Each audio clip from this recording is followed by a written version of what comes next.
now, 580 Sports Talk going up on a Tuesday. Brendan Dorzinski and Dan Lucero here with you from 3 until 6 this afternoon with so much to get to from college basketball. KU lost again. K-State plays tonight. From the NFL, the spread continues more and more to favor the Bengals over the Chiefs. From baseball, the Kansas City Royals suddenly are the busiest team in Major League Baseball this offseason. Back-to-back days with a trade, moving a guy who probably never should have gotten a second contract in the first place, and a guy who won't get a chance to get a second contract with the Royals. That's Adalberto Mondesi. He was moved today. We've got a lot on the Royals to get to coming up later on this hour, in fact. We'll also be talking plenty of college basketball, as I mentioned. Michael Swain is going to join us in the 4 o'clock hour for Jayhawk Weekly, brought to you by 23rd Street Brewery. Is it panic time? We'll discuss that coming up in just a moment after KU lost a third game in a row. We will also get to Chiefs and Bengals. Obviously, NFL playoffs coming up this weekend. The conference championship games, second year in a row. It will be Chiefs versus Bengals. This year, though, Mahomes has a bum ankle. The Bengals are favored on the road at Arrowhead. That is shocking to see that. I mean, I understand why, but it is still kind of shocking to see. We've got What Is Wrong With You? We've got Random Question Tuesday, 580 Sports Talk headlines. Of course, we will preview tonight's K-State versus Iowa State game. Iowa State, fairly heavy favorites up there. And even though they are not going to have Caleb Grill in all likelihood. Yeah, it sounds unlikely that he'll play. He was really ineffective on Saturday dealing with a back injury. Yesterday's reporting called him doubtful, but we'll see. I mean, we might know more or we might know nothing at all by the time we sign off the air. But yeah, even with his status as their second or third leading scorer up in the air, Iowa State's still a 5.5-point favorite in Ames tonight. I'm sure somebody else will step in and flop just as well. So Iowa State will probably be pretty well prepared for that. We would love for you to be a part of the show today. We've got so much to get to. You can chime in on the Big O Tires text line. 785-272-9429 is the text line number. You can also hit us up on YouTube. The comment section is wide open on our YouTube stream. Sports on 580 WIBW is the YouTube channel where you can come and you can watch us doing the show along with listening, which, of course, you can do on 580 WIBW and across the world at 580WIBW.com. By the way, talking about all the news that is going on with the Royals, recap of last night's KU loss. We'll have a recap of tonight's K-State game as well. You can find coverage of all of that at our website, 580WIBW.com. So if you want to say, dang, I just want all the news and notes about what the Royals gave up in the Mondesi deal and what they're getting back, well, boom, there's a story right now over at the front page of 580WIBW.com. Would love for you to go and check that out. Maybe during a commercial break, listen to us. Then at the commercial, go to the website, read some stories, come back. You'll be perfectly prepared for the bottom of the hour when we talk Royals baseball. All right, with that, let's jump right into it. Is it time to push the panic button on Naismith Drive in Lawrence, Kansas? KU loses a third game in a row. It wasn't exactly the same kind of game as the losses to K-State and to TCU, which, granted, those were very different games too. KU lost by 1 in overtime on the road to K-State. They got blown out at home by TCU. The Baylor game, Jalen Wilson was great again.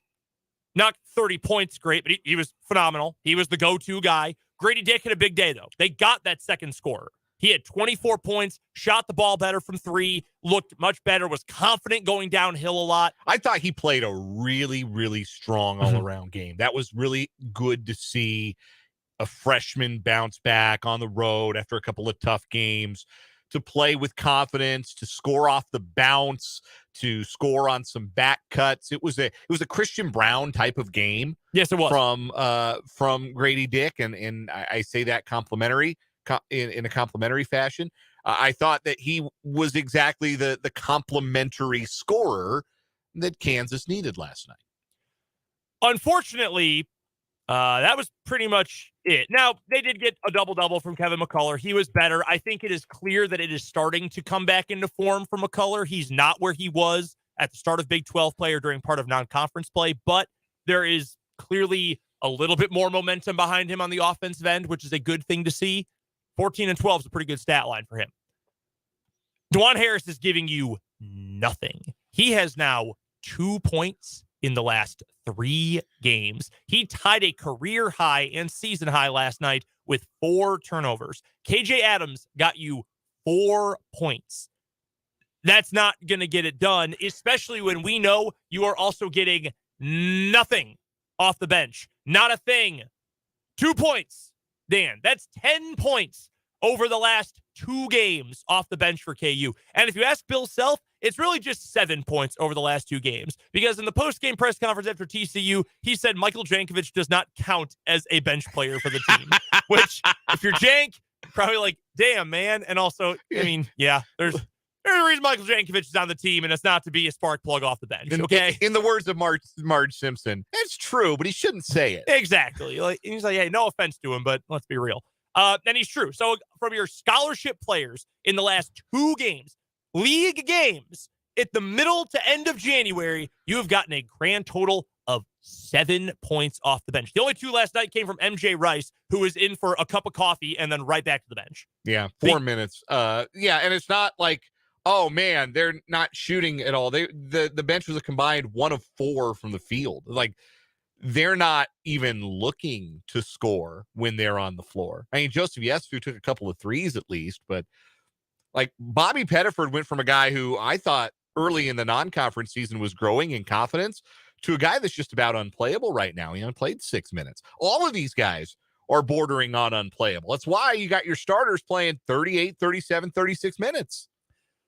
I made a quip last night on Twitter about how, man, I can't wait to see what the transfer portal action looks like this year. KU is in a zone right now. They're in the line of a trend. And I want to preface this by saying I'm not writing this season off. I'm not. There's a long way to go. Jalen Wilson's having an All-American caliber year. Grady Dick will be a top 20 pick for sure, maybe a lottery pick next year. McCullough is a good player who went through a slump. Like, there's talent on this team. 2018, Final Four. 2019, pieces never really fit. Dedrick Lawson was awesome, but around him, it was just, the Grimes-Dotson situation didn't really work out. LaGerald Vick, like, it was a mess. That year, 4 seed in the tournament, knocked out in the second round. That whole year kind of felt like a wash. Next year, best team in the country. They addressed some needs. Getting Udoka Azubuike back obviously helped, but addressed some needs. Isaiah Moss is a great example. They needed shooting. They went out and got shooting. That was the best team in the country before the pandemic set in. 21, same thing, kind of a wash. Things didn't really click all that well. It was a transition year. Dotson had left, Azubuike had left. A lot of things changing in and out. McCormick was not his peak form by any means. Kind of a wash. What was it? A 3 seed in the tournament, but like easily the worst 3 seed in the country that year. Pretty easily. They got waxed by USC in the second round. Last year, national champions. And what did they do during the offseason? They addressed, we need more athleticism and we need more shooting. You know what they did? They added a lot of athleticism and they added a lot of shooting, like Remy Martin, and it helped them win the national championship. Last night was kind of a punch in the face to me. Like, that's how hard it hit me. Like, this team doesn't have any scoring off the, like, I like Bobby Pettiford in a vacuum. I like Joe Yesufu in a vacuum. Theoretically, Zach Clemens should be a more useful player than he is. A big man who can shoot, who can guard at least slower big men who can also shoot. That's a valuable piece. There's a reason why he's the OU stopper. He is the kryptonite for Tanner Groves. Those guys aren't giving you anything right now. Like, at least Yesufu's fast. Like, at least he can sprint. And I think he's trying really hard. Not that the other guys aren't, but like, you can see he's trying to make it work. Pettiford's a nothing right now. I mean, I like Bobby's game, but he is giving you nothing. And he's small and giving you nothing. Clements is big. He's also slow and can't get off the bench because anytime he gets the ball in the post, it's disaster waiting to happen. Like, there's just not enough there outside your starting 5 to the point where if Dwan Harris has a bad game, you're probably going to lose at this point. Like, if Harris even had a mediocre game with a few less turnovers last night, KU might win that game. Yeah. Instead, he's throwing 40-foot outlet passes that get picked off because they're hitting a Baylor player right in the chest. Like, I don't know if his head is still bothering him from when he hit his head against K-State or what, but you were at a point where if you're Kansas, you cannot afford a bad game or time off the floor from any of your starters. But then you run into a situation where even if you're playing well on offense, the defense is going to struggle because everyone's playing 37 minutes. Yeah, you have to get something from your reserves. And I briefly had the notion, I was kind of mulling some things over as we were doing show prep today. And one of the things I thought about is NBA teams will stagger starter and bench minutes. Your Nuggets do this. Yes, the Denver Nuggets do this. They'll play Jamal Murray with their second team. And there are a lot of other NBA teams that do that. They'll play, one of their top rotation guys with a lineup full of bench guys. My thought was, what if, like, Kevin McCullough's still going to get his 30 minutes, but what if he started on the bench? Like, what if you started MJ Rice with the 4 other guys? And maybe he's a bad example because he turned the ball over 3 times in 4 minutes last night. Like, I do think there would be an expanded role for Rice if he'd just been healthy. And I agree. You can see there are tools there, and Bill Self still likes him. 100% agree. He's just not ready for this yet. He's still at a stage in his game where he needed, like, the non-conference to be able to play 10 minutes against Southern Utah or whoever and get his feet wet in those situations, and he lost that opportunity. So he's in a still getting his feet wet situation in, must-win conference games. And that's tough. But what if you brought a guy like McCullough off the bench to be a steadying presence? I don't know. You got to try something new at the start of games, because the last 3 games, that's been a common theme, is that KU has started really poorly. It has taken a punch in the mouth in the early stages. They fell behind by 14 against K-State in the first half. They fell behind by 22 against TCU in the first half. And then last night, what was the first? They were down double digits in the first half again. Were they not? 18-7. Yeah, it was a fast start, 20-7, in fact. 23-10.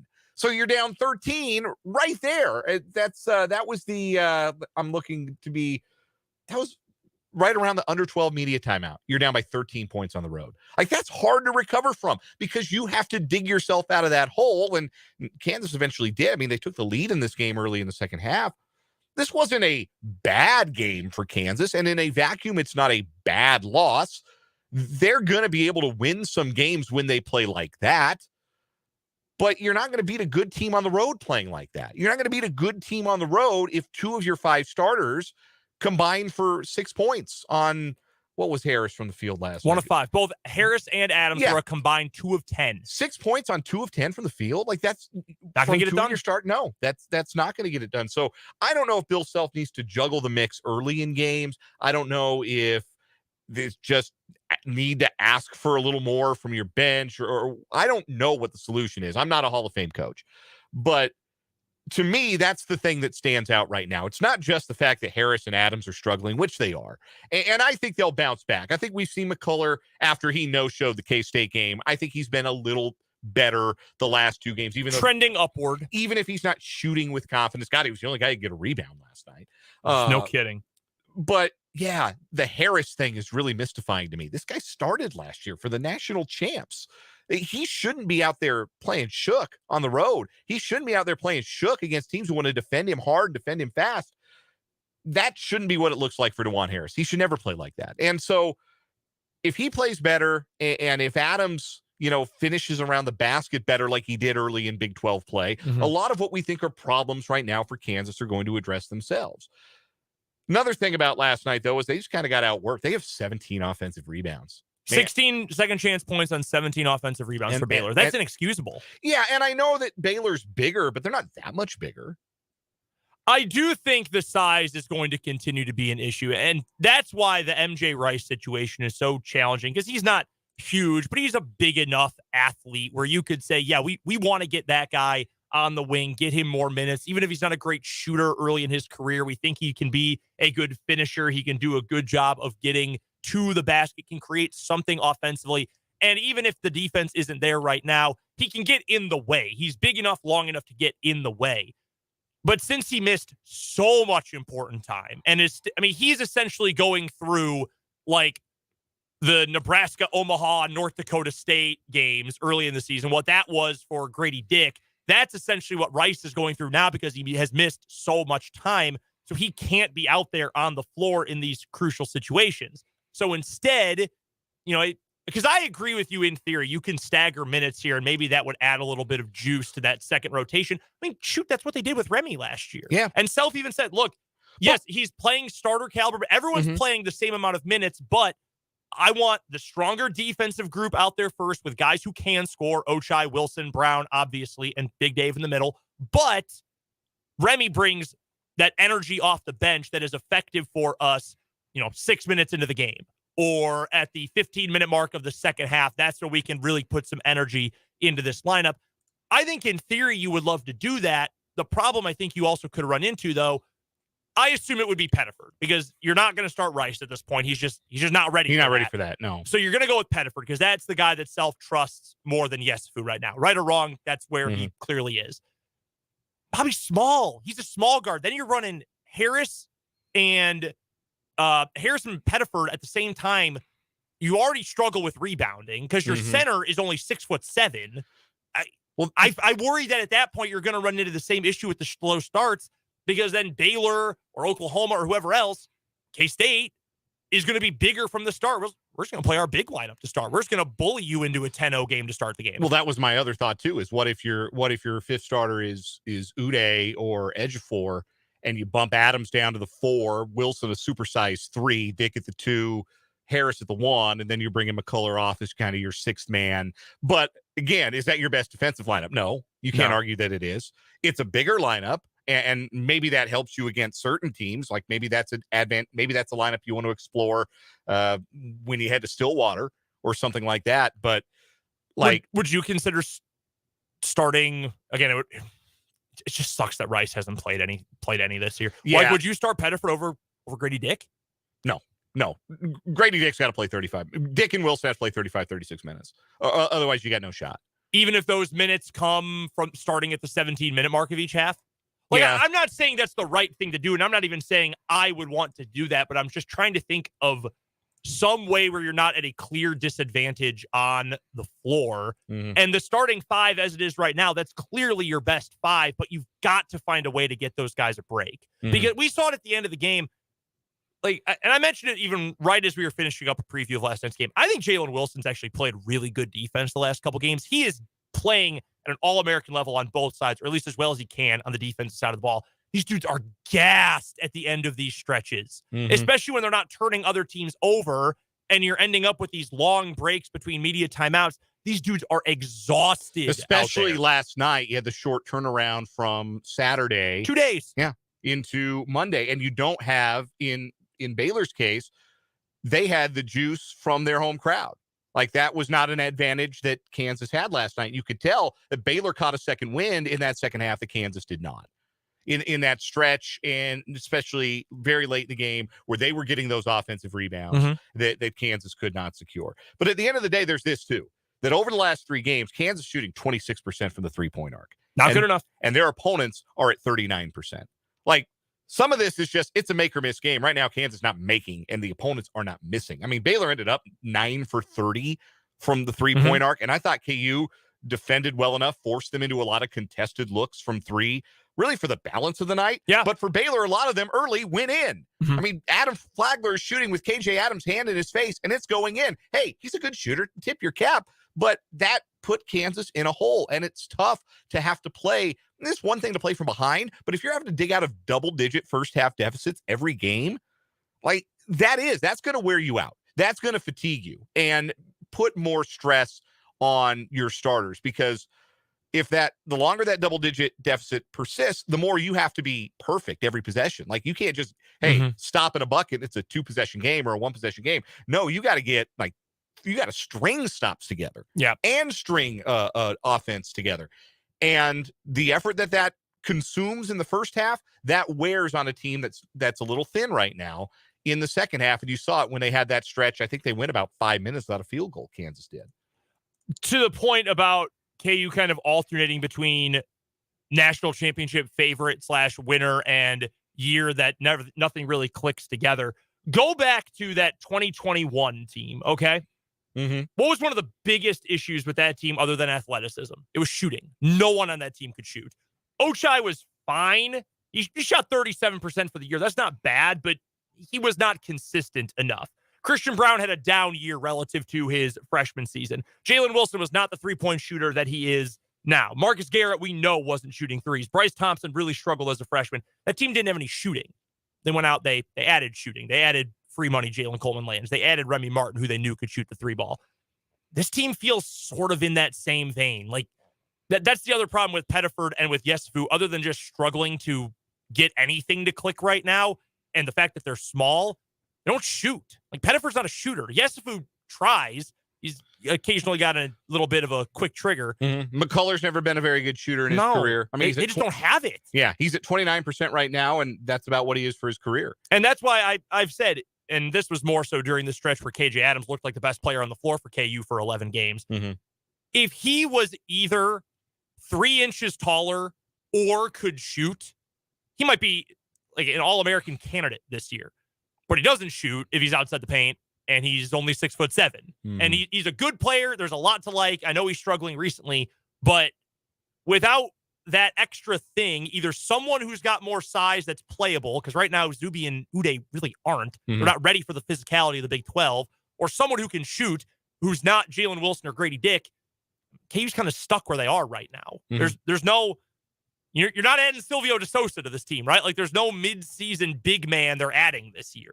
So I just I'm not panicking, but I just don't know where that fix is going to come from. Yeah, the reason this feels like the end of the world is because it's Kansas and they don't lose 3 in a row. It's exactly. Only the 4th time it's happened under Bill Self. It's the first time in a decade that a 3-game losing streak has had one of those losses be on the home floor. And yeah, one of the losses in the 3-game stretch, they flat played bad. They played poorly against TCU. No way around that. But they lost by 1 in overtime to Kansas State on a bad shooting night. Lost by 6 on the road at Baylor on a bad shooting night. Like, these games in a vacuum, they are losing to good teams. Yes. If you had spread these results around, if you'd thrown all 8 games into a hat and drawn them at random, and you ended up 5-3 in this league, as good as it is, you'd just say, yeah, that feels about right. It's probably going to be 13-5 wins the league. You'd say, hey, we're still waiting for the real breakthrough to come. But yeah, that makes sense. Like Baylor's a damn good team. We've seen it. They've already got a 3-game losing streak in this conference, and they're 5-3. TCU, pretty damn good. If they beat Oklahoma tonight, they're 5-3 in the league. If Iowa State doesn't have any Hilton Magic tonight, they're going to have 3 league losses. If Texas can't score on Oklahoma State tonight, they're going to have 3 league losses. Kansas State's sitting kind of pretty right now. We'll talk about them a little bit later on. But I don't think this only feels like the sky is falling relative to our expectations for Kansas basketball. They were 16-1, and that didn't happen by accident. They've run into 3 good teams and haven't played real well in the stretch. But some of the stuff they can fix is fixable. Like, there's some fixable stuff here, is what I'm saying. The worry is, do they have enough shooting? Do they have enough of a bench presence? Are they going to get enough from their bigs to really be the kind of team that can put together a long winning streak in this league and win the league? That's the unanswered question. And speaking of their bigs, they're going to get a big old test, no pun intended, on Saturday in Lexington. I was just going to say, because we'll preview that game coming up later in the week for the Big 12 SEC Showdown.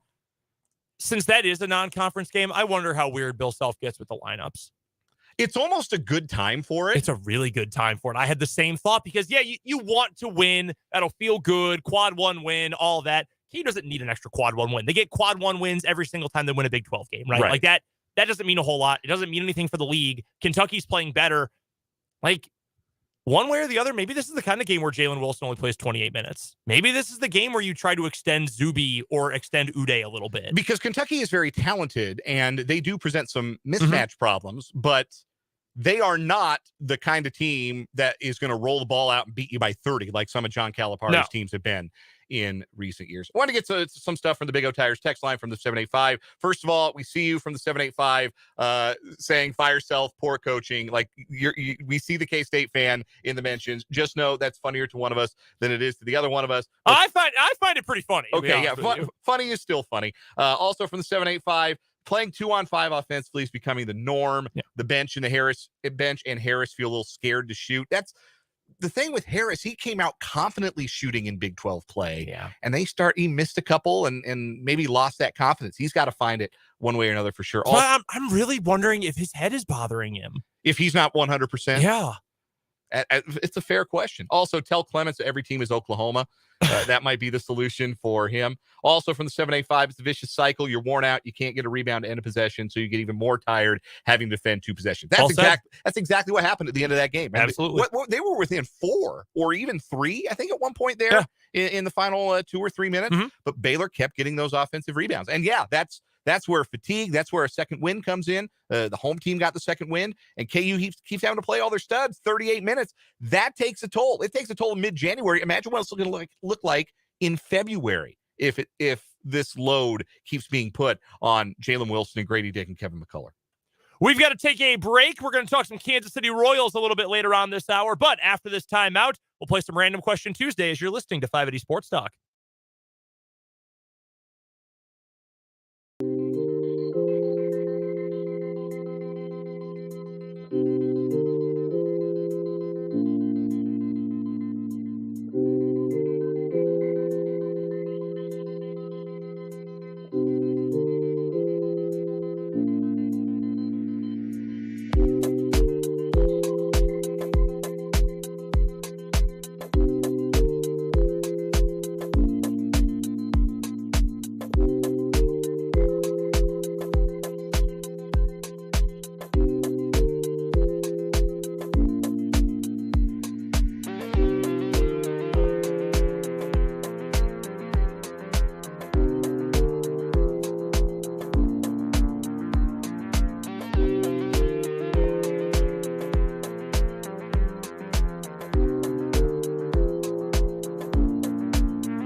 Random Question Tuesday time on 580 Sports Talk with Brendan and Dan. Thank you so much for joining us on this Tuesday afternoon.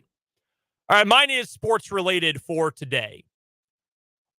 For the major broadcast teams for every channel that does the NFL, so CBS, Fox, NBC, ESPN, we'll throw the Amazon crew into. What is your report card grade for each of their best teams? Their best broadcast teams. So we're talking Nance and Romo, Burkhart and Olsen, etc. Okay. For this year. For this year. Yeah. Okay. Like Michaels obviously gets an A+ for his whole career, but this year, for this not. year, yeah, I'll go B+ for Michaels Herbstreit, and I think that was in part because of it being their first year together, and in part because they have a lot of lousy games. And Al Michaels has been doing this for long enough that he is going to complain about those lousy games. And while I understand it, because we're all complaining about these lousy games too, you got a job to do. And sometimes that got in the way. So B+ for the Amazon guys, an A for Buck and Aikman. I think that they have tremendous chemistry and maybe felt re-energized by a new challenge. Yeah. Burkhart and Olsen are a B, trending up for me. I think Greg Olsen has gotten better Yes. as this season has gone on. And right now, I think he's the best analyst going. Nance and Romo get a B, trending in the wrong direction. Tony Romo's enthusiasm and knowledge and ability to call out plays before they happened were kind of a revelation. It sounded like he was having fun watching football. And I think sometimes, like particularly the guy he replaced, it didn't always sound like they were having fun watching the game. So we enjoyed Tony Romo, and I don't think he's bad. But I do think that some of the boots on the ground knowledge he had about the game and the way it's played that he had when he went right from the field to the broadcast booth is kind of starting to wear off a little bit. And so he's not as certain about what it is that he's seeing. And so you get a lot of rambling from Tony Romo now, where he like switches thoughts 3 times over the span of one sentence. It's also been sort of openly rumored that CBS and the NFL asked him to stop predicting plays. That is also, that's never been confirmed, but it has been rumored out there for a while, which I think is dumb, but would also explain why he doesn't do that anymore. Yeah, that could be. But no, Romo, there's some diminishing returns there. Still not bad. Still like his enthusiasm because I think it's authentic. But I don't feel like I'm getting as much analysis from him. I'm getting better analysis at this point from Greg Olson. Tirico and Collinsworth, last one. Tirico and Collinsworth, I go B+ for those guys. That's a solid crew. Yeah. You're in good hands with Tirico. Collinsworth really, really enjoys watching the best players play. Yeah. And that annoys a lot of people. I would say Herbie and Michaels, I'd give a B to. I don't think Al quite has his fastball anymore, but he's still really good. I just think it was clear that it was 2 guys who had not done games together before. I thought both were good. Better than average. I just thought that probably another year they would sound even better. Buck and Aikman are an A. They're the cream of the crop in NFL broadcasting right now. Fox's team, I'd give an A too. I really like Kevin Burkhardt. I think Greg Olson's awesome. He does the analysis, but in a way, I don't want to compare him to John Madden. John Madden's the best to ever do it in that role, but like in an accessible way, like he explains things that it makes sense to people who do or don't know football, which I think is a hard line to walk, but he does a good job of it. I would give Romo and Nance a B for the year, but I don't even think they're the best of the best on their own network at this point. Like, I like Jim Nance, but Kevin Harlan and Ian Eagle also work for that network. Yeah. And if Romo's not being as good as he once was, that kind of diminishes them. And I like Mike Tirico a lot. I'd give them a B too, I think. Tirico's great. That, again, just sounded like a team that really has not worked together all that much, aside from like 3 games the last couple of years. Yeah, I can definitely see that. Need to get that chemistry down a little bit. It always takes time. When they signed off their final game on Saturday after the Chiefs game, Tirico said, "Oh man, it's been such a great year. Thank you so much, Chris. Like this was a great time." And Collinsworth goes, "Yeah, it's been a great year." Didn't say thank you back. Nothing like that. That was very funny. For my random question today, can you remember a time in which you felt like the game was cheating when you were playing a video game against the computer? Tell me the game cheating story. Can I sound like a total nerd here Yes. and child for a moment? So I've been playing one of the newer Pokemon games at home recently. Okay. Like that's how I've been winding down at night. Mm-hmm. And I got to one of the final boss battles. Took me like 8 tries, finally beat it. Only to realize there was another boss that popped out that I had to fight. Took me like 8 tries to beat both of them. And then, guess what? There was a 3rd level to it. I spent like 3 nights trying to figure out what to do. It bothered me a lot. Oh, no. I felt like I was being bamboozled. So that's a recent one for you. Those games are for children. That's why it's a little embarrassing to say that out loud. Trying to think of another example of that. I've played mostly like sports games for my entire life. Right. And those are the games that cheat the hardest. The first time I ever played a Metroid game, Samus, I didn't really understand what I was doing. I just kind of got stuck in a room. I was like, this is it. This game ends. You get stuck in the room and that's the end of the game. Like, I guess I'll never play it again. And I don't believe I did. It's like, okay, well, I give up. NBA 2K17. I don't buy the NBA game every year. I bought this year's game. The last one I bought before that was NBA 2K17. Okay. I was doing the My GM mode. I did a expansion team, very carefully assembled my expansion team, draft picks, all this. by year 3, I've built a team good enough to make it to the conference finals in the West. Mm-hmm. Game 7 of the Western Conference Finals against the Golden State Warriors. When I tell you that Steph Curry absolutely annihilated me, I'm talking 55 points and like 16 assists. Like nothing I could do. Absolutely nothing. Double team didn't matter. Nope. Find the wide open guy and that guy makes a 3. Okay, fine. I'll just have a hand in his face the whole game. No, literally did not matter. Did not matter what I did. He went over me, around me, through me, did whatever he wanted. I did not win that game. I didn't play a whole lot of that game after that. I was fully and completely demoralized. It took me 6 more years to buy another NBA game. I will say, sports one for you. So the last NCAA video game I bought was 12. I didn't have a PS3 when it was new, so I bought it at half price books or whatever. I got NCAA 12 for cheap. So that's the one I still play. When I first started playing, every pass over the middle, slant, deep post, did not matter. Linebackers would jump 19 feet in the air and intercept it. Oh, yeah. Like, what do I do? How? So I eventually went online and found like, oh, here's how you adjust the settings to make it more realistic. Sliders. Yeah, I was like, oh yeah, cool. Joe Deneen jumped through the roof of the of Jerry World to intercept this pass in the Big 12 championship game. Awesome, sick. Like, this is not how it's supposed to work. Not at all. No one can do this in real life. That's the closest in a sports game that you came to cheating. I'm not the only one who dealt with that though. I think everyone's dealt with that. Oh yes.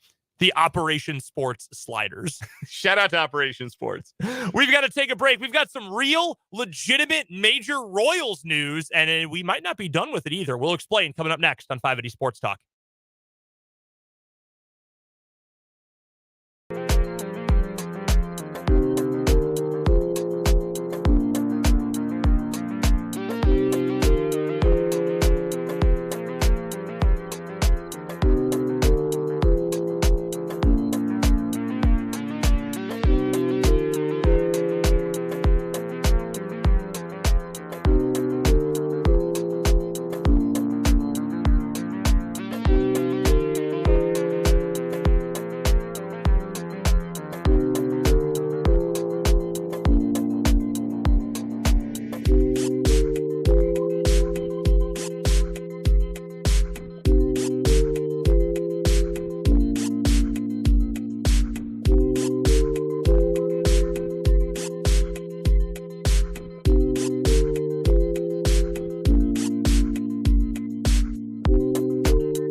We've got some NFL playoffs petty wars in action. We'll talk some Chiefs-Bengals a little bit later on in the show.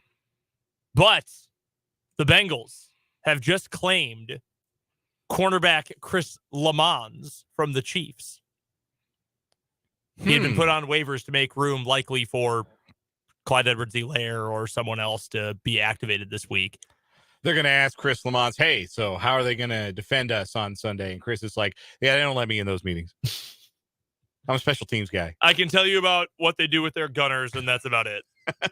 They'll say, okay, thank you so much. And they will cut him on Saturday morning. Thank you for your service. It is interesting that of all the guys you could put on waivers this week, one of your core special teamers for a very shaky special teams unit was that guy. I thought that was interesting, but I guess he was the lowest man on the totem pole. Now, it gives them a chance to activate either Clyde Edwards-Helaire or Jody Fortson, you would imagine, for Sunday, and one extra piece on the field for defenses to account for might help if you got a compromised quarterback. Yeah, that's certainly true. I was just wondering if there was anyone else further down the depth chart who maybe is not nearly as important who they could move on from, but well, if you're the core special teamer on the worst special teams unit in the league, maybe you're expendable. Okay, that's a fair point. Yeah. That is an entirely fair point. If you're a core special teamer and you can't cover kicks worth a damn, then maybe the whole thing needs an overhaul. There is Royals news today. For the second day in a row, the Royals have made a trade. Yesterday, it was Michael A. Taylor. He is off to the Minnesota Twins. Right as we were going off the air. Yeah, great timing for that. And today, it's Adalberto Mondesi. So there's a couple different ways we can approach this, both valid and both necessary. One, it's wow, the Royals are really starting to make moves, huh? And the other is, so it's finally over for Mondesi with the Royals, huh? Why don't we start there with Mondesi? I've made my feelings about him clear over time that it sucks, like what has happened to his career. 7 years, he's played 358 games. That's 51 games a year on average. The cruel twist is that his most healthy season was the COVID year. Yeah. He played 59 out of 60 games. Right. Unfortunately, the math shows us if they had played any more than that, he probably wouldn't have been playing in them. But right. he played the entire season that year. He only played one season with more than 100 games. His next closest was 75. Mm-hmm. There were moments almost every one of those seasons until the last one in which he thought, God, if he could just stay on the field, he could be great. But he never could. Last year, he looked bad and then got hurt. And it sucks for him. I know the Royals invested a lot in it. But honestly, I'm happy with the trade because I didn't think he had any value left. So they're throwing a player to be named later into the deal, sending Adalberto Mondesi to Boston, who's desperate for somebody to play shortstop because they cheaped out on Xander Bogaerts, and Trevor Story decided that he needed the elbow surgery that anybody who's watched him play since late 2018 has known he was going to need at some point. So they're desperate for a shortstop, and talent-wise, getting a reliever back, especially a reliever who didn't pitch last year because of a back injury in Josh Taylor, is an underpay. Like, the Royals are not getting the correct value back for the talent of Adalberto Mondesi. But at some point, like, that talent had to manifest itself in being on the field and producing. And since May of 2019, he didn't really hit. Like, he had the great September of 2018, right? September 2018, Adalberto Mondesi is one of the greatest baseball players I've ever seen.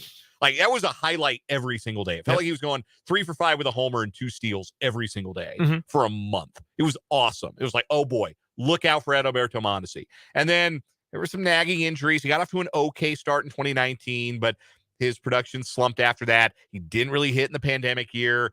He wasn't healthy and didn't really hit in 2021. And then he wasn't really hitting and tore his ACL last year. Yeah. Like, at some point, all that talent, and it's all there, and presumably still is. He's only 27 years old. Insane. Eventually, it needs to translate into actual production. Otherwise, you're Franchi Cordero.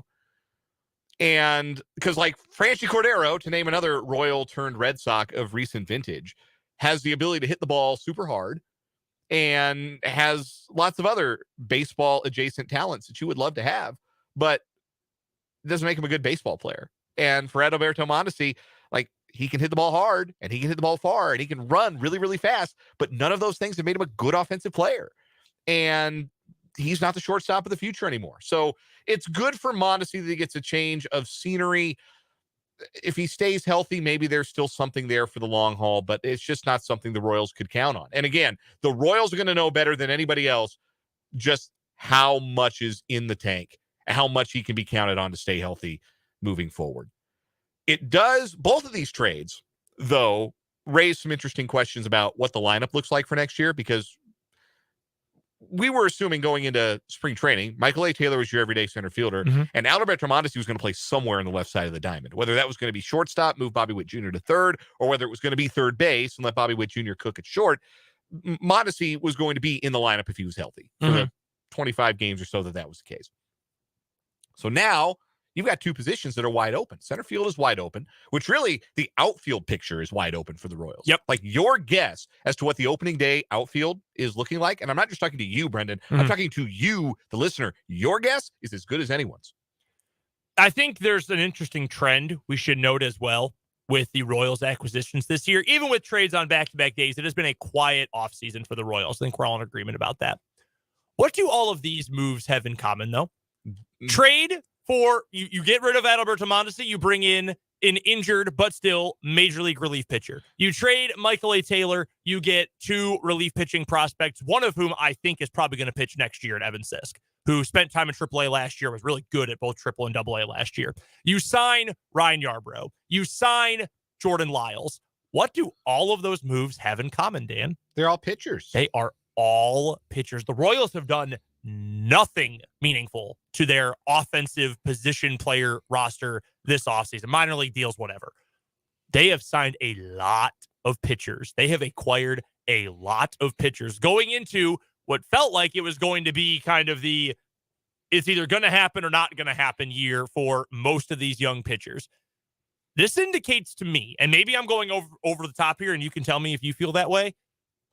This sort of feels like JJ Picollo might already be leaning toward it's not going to happen with some of them, because otherwise I don't know why you added this many major league pitchers.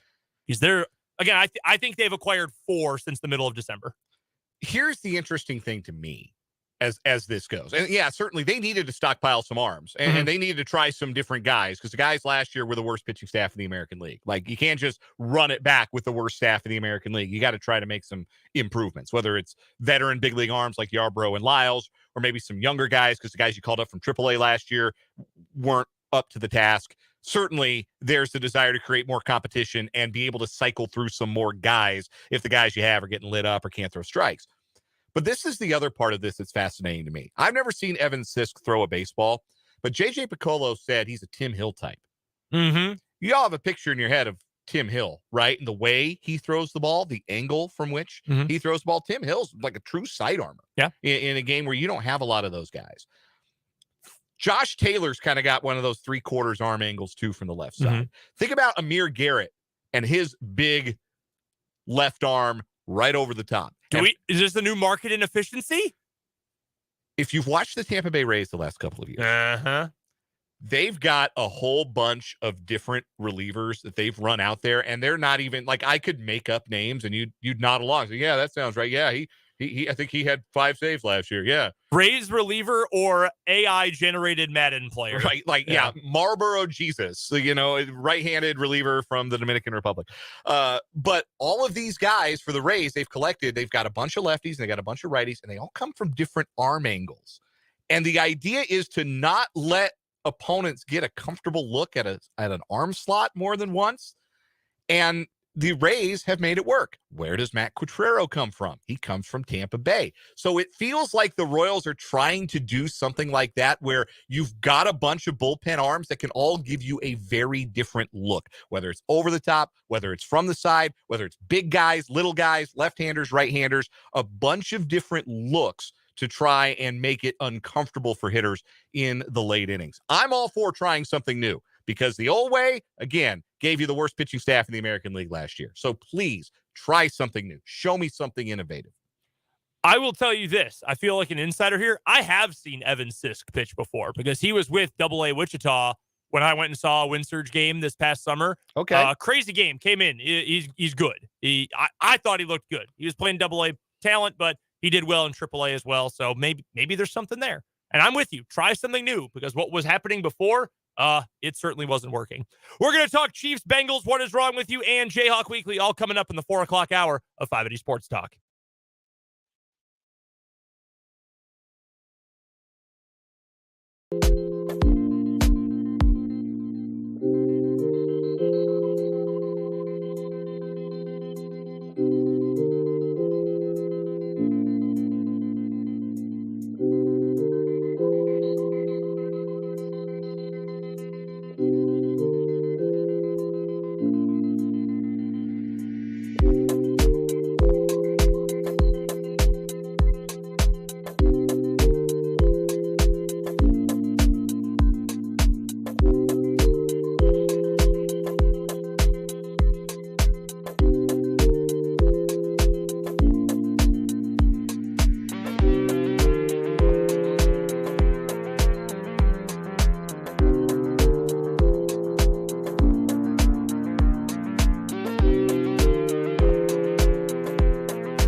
Hey now, 4 o'clock hour of 580 Sports Talk going up on a Tuesday. Brendan Dworzynski and Dan Lucero here with you from now until 6 o'clock this evening. Appreciate you spending some of your afternoon hours with us.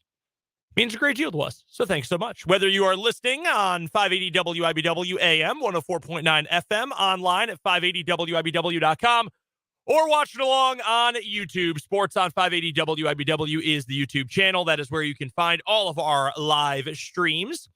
We did have a question on the YouTube comments from earlier. Will we have a video recap of K-State versus Iowa State tonight? We will not have a video recap for you, but we will have a written recap. That'll be over on our website, 580 WIBW, shortly after the conclusion of K-State's game tonight against Iowa State. Looking forward to that. We'll preview that game coming up in the 5 o'clock hour today. This hour, 4 o'clock hour of 580 Sports Talk, we will get you a look at the defensive matchup for the Chiefs against the red-hot Bengals offense. We'll touch on that here in just a moment. We've also got What is Wrong with You for today, and we will additionally talk to Michael Swain of Fog.net for our 23rd Street Brewery Jayhawk Weekly. That's coming up at the bottom of the hour. And of course, you are welcome to chime in with your thoughts on anything we are talking about today. Hit us up on the Big O Tires text line. 785-272-9429 is the text line number. And you can comment on YouTube as well. Sports on 580 WIBW is that YouTube channel. We did have one comment here from Mark in the YouTube comments. As a Royals fan, I'm interested in seeing how the pitching coach works with the pitchers. That is going to be a big change this year. Yeah, new regime on that side after a new hitting regime the last couple of years seemed to have some success with some of the young hitters in the Royals system. We'll see if a philosophy change and a change in leadership on the pitching side bears similar fruit. Certainly hope that's the case, because I got tired of watching those dudes walk the world last year. Yeah, it sucked. It was really, really, really unpleasant watching Royals pitching last year. It's one thing to be bad. Like, look, I'm a Colorado Rockies fan. I know from bad pitching, right? Yeah. But it's quite another if you're bad because you won't throw strikes. Can't and or won't. It's bad all the same. Yeah, it's really bad. It's really excruciating. Bad. It gets to be like watching like 9-year-old baseball. Let's get to some football, shall we? Yeah, let's do it. Kansas City Chiefs, Cincinnati Bengals coming up this weekend. AFC Championship game. Breaking news. The line has moved again. 3.5? No, it has gone back. Interesting. Down to 1.5. The Bengals 1.5 point favorites. There have been two substantial Chiefs bets that came in at the Caesars Sportsbook. Interesting. At 2.5, where the line was sitting for the better part of this morning and afternoon. Mm-hmm. And so now the line has moved back once again. It is now, once again, Bengals minus 1.5. Interesting. Very interesting. I mean, I get it. I would bet. I'm not going to say I would do it, but I understand betting on the Chiefs as a home underdog in the playoffs. Yeah. Seems smart. But then again, generally speaking, betting on Bill Self as an underdog, usually pretty smart. Did not work out last night. No, it didn't. Different situations, but you understand what I mean. That is significant. I'm going to pay a lot of attention to that over the course of the next few days to see how it continues to move. Yeah, because we still don't know anything about like how Patrick Mahomes is feeling, right? Like we don't have a participation report. We don't have any like live eyewitness stuff from practice. You know, we don't have anything real insidery about what kind of treatment he's receiving or anything. So all of this line movement is just about where the public is putting their money. And the public loves the Cincinnati Bengals. So right now. This is interesting from Jesse Newell, Kansas City Star, friend of the program. He put out on Twitter back on Sunday. He said, Vegas line trends tell us the Chiefs should be favored by 4 to 4.5 with a healthy Mahomes. So if it's less than that, that means worry about the ankle. He updated that less than an hour ago and said, got a story coming out about the unprecedented Vegas line shift of KC Cincinnati. But to circle back to his original point, he talked to Jay Cornegay of the Westgate Superbook out in Las Vegas, who said to Jesse that with a completely healthy Patrick Mahomes, he would put the line at 4 or 4.5 points favoring the Chiefs. So Vegas seems to think that ankle is nowhere near healthy. because that is a 6-point difference, 5 to 6 point difference in what the spread could be and what the spread actually is. It opened at 3, right? Yeah. It opened at Chiefs -3. So the opening difference between what people thought it would be with a healthy Mahomes and what people think what Vegas thought it was just as soon as the line opened up was 1.5. And it's the public that has put a ton of money and a ton of bets behind Cincinnati to cover a spread, Cincinnati to win the game outright. And that's why you've seen the line, in the parlance of our friends in the desert, jump the fence.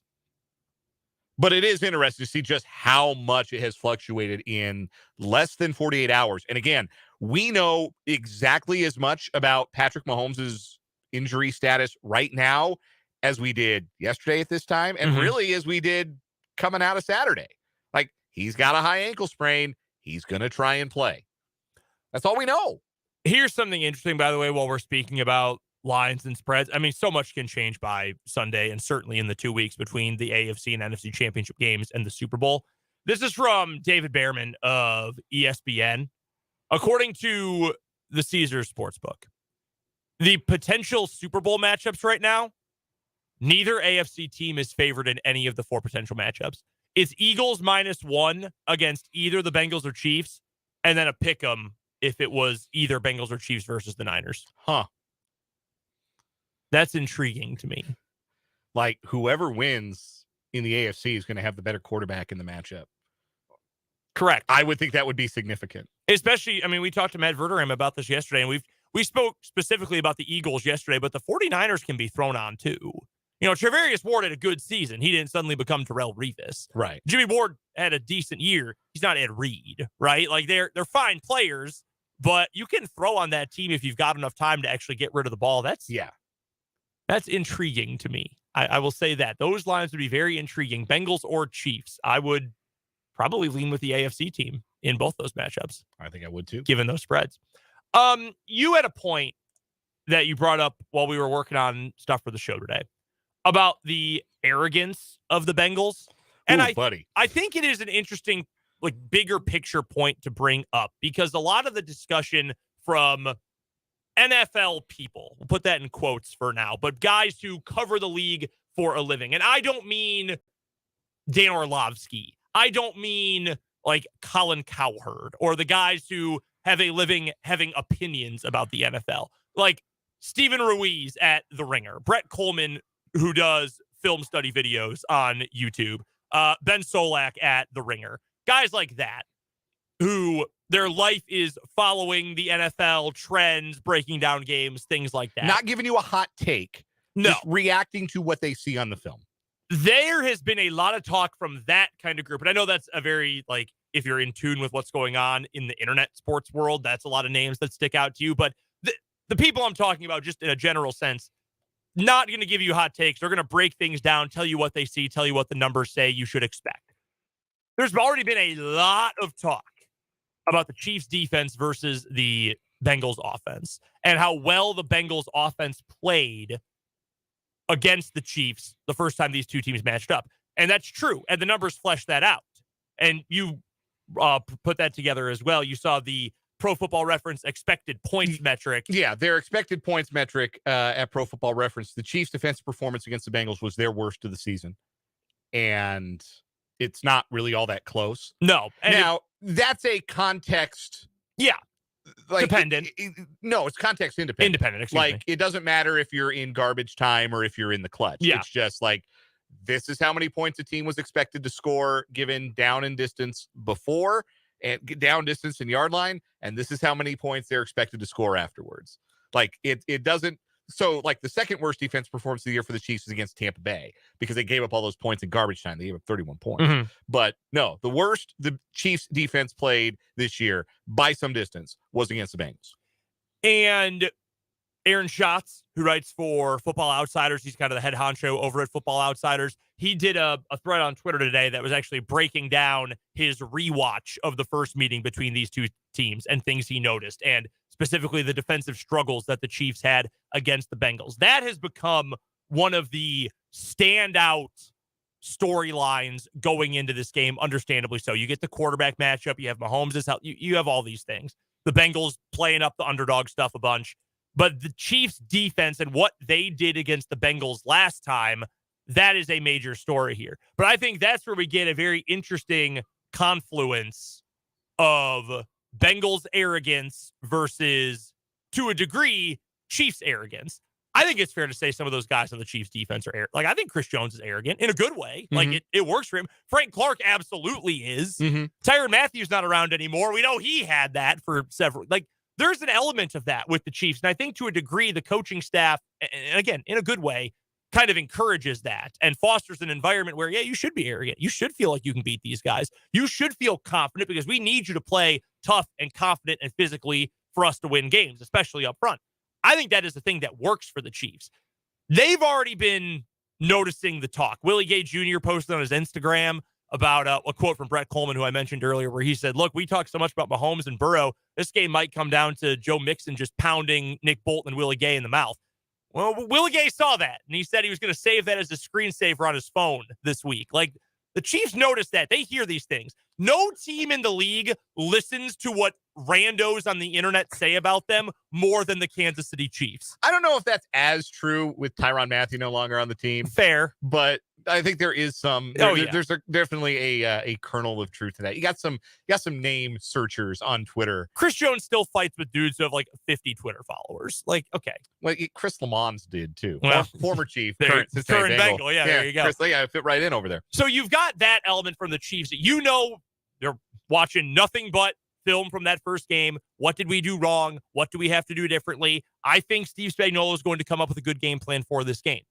But then you get the arrogance of the Bengals side, which is, I think it's two different points. You've got Joe Burrow's just unflappableness, the fact that he's always got a one-liner, he's always poised, he's always cool, calm, and collected. There's an arrogance that comes with that. Again, I don't think that's a bad thing. No, I want that from my quarterback. I think to be great, you need it. Like, Patrick Mahomes has arrogance. He maybe covers it up off the field, but he's very arrogant. Threw a touchdown in the snow, running off the field. I'll spin it in anything. Yeah, like there's an arrogance there. I think Burrow obviously has that, even though they manifest in different ways. But then there's also, wow, Burrow had the quote about it after the game on Sunday. Oh, better issue those refunds. And Zach Taylor said, man, they really wanted Bills and Chiefs, and they had all these tickets being sold and found a new venue, and little old Bengals just come in and mess everything up.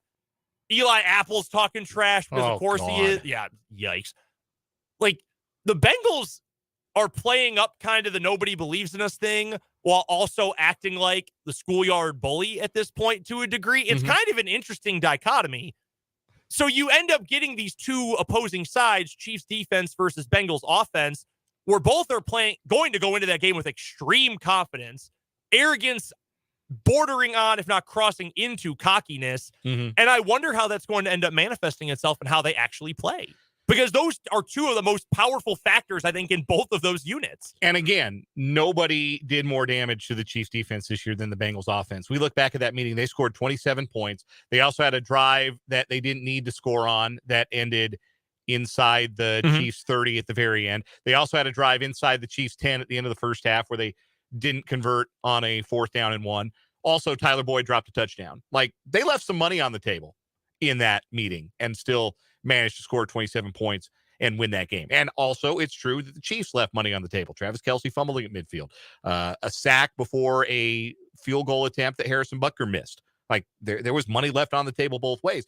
But the Bengals, yeah, they left quite a bit of money on the table. So there's stuff that has to be different for the Chiefs.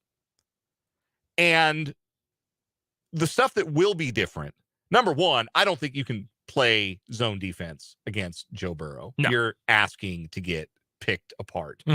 Burrow was 17 of 19 passing against zone against the Chiefs in the first meeting. Like, you can't beat him playing zone unless you're winning every time with a 4-man rush. And I just don't see that happening. And I think in the first meeting, given what had happened in the 2 meetings the year prior, there was a lot of emphasis defensively on making sure you don't get beat on the vertical stuff, making sure you don't get beat on the boundary, and maybe seeding the middle of the field a little bit too much, because those routes were butt naked open for the Bengals for the majority of that football game in Cincinnati. Just Burrow stepping back in the pocket and finding Tyler Boyd or finding Jamar Chase, finding somebody right in the middle of those zones. So I don't think the Chiefs can play zone. They're going to have to play a little bit more man, which scary proposition against 3 outstanding wide receivers, right?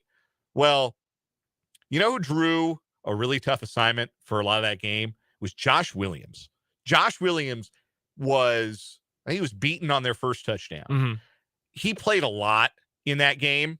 He's not in the rotation right now for the Chiefs. Like Jalen Watson has won that job. And Jalen Watson, I think, will be a little bit more up for the task than Joshua Williams was. Also notable in that game that it was kind of early days for Trent McDuffie as a starter on that Chiefs defense. And he's played a little bit more football now.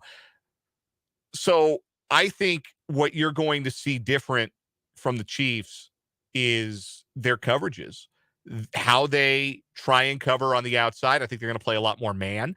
And I think they're going to try against a weakened offensive line, potentially, to get as much pressure as they can possibly generate with 4 or 5 pass rushers. Here's the question matchup-wise then, and the obvious answer is, well, I want them both to play well because then the defense will be in a good spot. Which unit is more important, the pass rushing group or the pass coverage group to slowing down the Bengals offense? I think it's the pass rushing group. You have to get Burrow to the turf. You have to put them in situation because when you don't, they just get in a rhythm. Like you saw that first drive against Buffalo, right? Like walked it down the field. Didn't even get to a third down. Like never mind, we got to put him in a tough third down.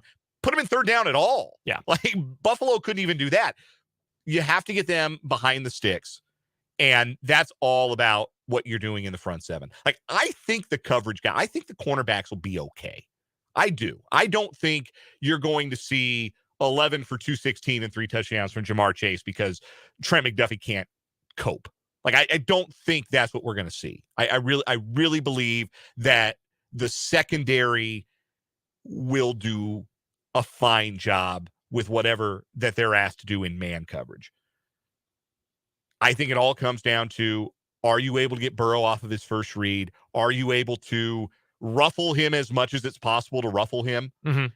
And are you able to put him on the ground and put them in 3rd and 13, 3rd and 15, 2nd and 18? You've got to put them in tough spots because if they just walk it down the field, they're going to score 30 plus. And that's going to be, I mean, do I think the Chiefs can match that? Yeah, but it's hard. Especially with a quarterback who's on a bum leg. Yeah. I mean, that's going to be extremely difficult. I don't worry that much about what the Chiefs offense is going to be able to do. Like, I know that Mahomes will not be, in all likelihood, his typical self when it comes to, like, being able to be a factor running the ball. Yeah. Like, I don't think he's going to have a whole lot of plays where it's like 3rd and 8 and he scrambles for 10. Like I don't think that's going to be an element of his game. But I think that the Chiefs, the way that they're built with their offensive line, with the running game, with the wide receivers that they have, with Travis Kelce and the ability to play some 2-3 tight end sets, like I think they have the capability to score and move the ball, even if Patrick Mahomes is just a drop back quarterback, even if he's just a statue for 60 minutes. I think the Chiefs can still move the football and score points. Tomorrow's show, we might do some props. We might look at some props for this game, for the 2 offenses specifically, and see how we view this one through that lens. I think this game has the potential to be a shootout, even if Mahomes is a little bit iffy. I legitimately think this game also has potential to be a grinded out kind of game. And I think both teams, I don't want to say are built for it. I mean, the Bengals defense has been playing really well. I do think the Chiefs defense is going to be tuned up for this game. I really do. Keyed up, whatever word you want to use. I think, look, we can get on the Chiefs and the coaching staff for getting stuck in a rut and being too consistent with their decision-making, with their play calling, with their game planning plenty. I would imagine after getting beaten 3 times by the same team, like exactly the same team, the Bengals what's the biggest change the Bengals offense has made since last year? Replacing CJ Uzomah with Hayden Hurst? Like, hell, the Bengals line was bad last year. A lot of those dudes are starting now because all their free agent acquisitions are hurt. Yeah, like, it's very similar team. Trey Hendrickson's got one hand. There's that. Yeah. I mean, it's pretty much the exact same team, especially for that Bengals offense. Cam Taylor-Britt at corner. Yeah, that's it. I would imagine Spags is going to let me put it this way. I would hope Steve Spagnuolo, given how long he's been a coach, how effective he's been as a coach, and with his boss being who he is, I think he's going to have his best game plan yet for the Bengals. And at that point, if that is the case, players got to make plays. Yeah. And that's what you want, right? You want to get to a point where our guys need to beat their guys. It's not because our scheme is bad. It's not because the wrong guys run the field. It's our best 11, their best 11. Make more plays and you end up winning the game.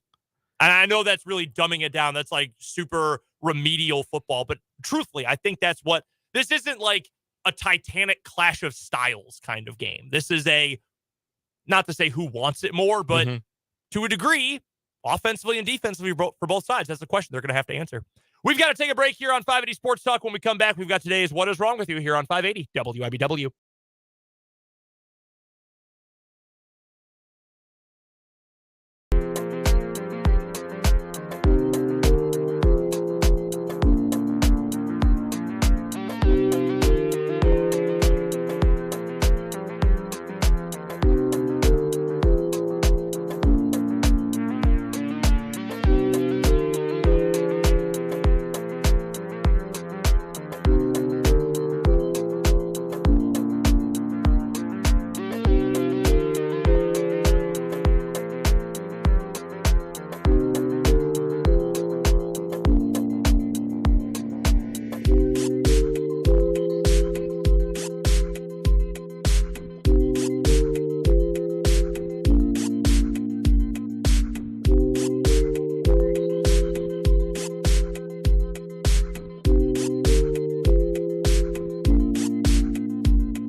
Time for What Is Wrong With You on this Wednesday afternoon on 580 Sports Talk with Brendan and Dan. Our reigning champion for the week in What Is Wrong With You is a gentleman who robbed a community center, pooped in the sink, and stole a laptop. And synced that laptop to his personal Apple account. Which, if you know anything about Apple technology, means that it's accessible from pretty much anywhere. Like, it's very easy to track those things down. That's our current winner. He is very dumb. My story today, I'll go first, is also a gentleman who is very dumb and maybe just can't read.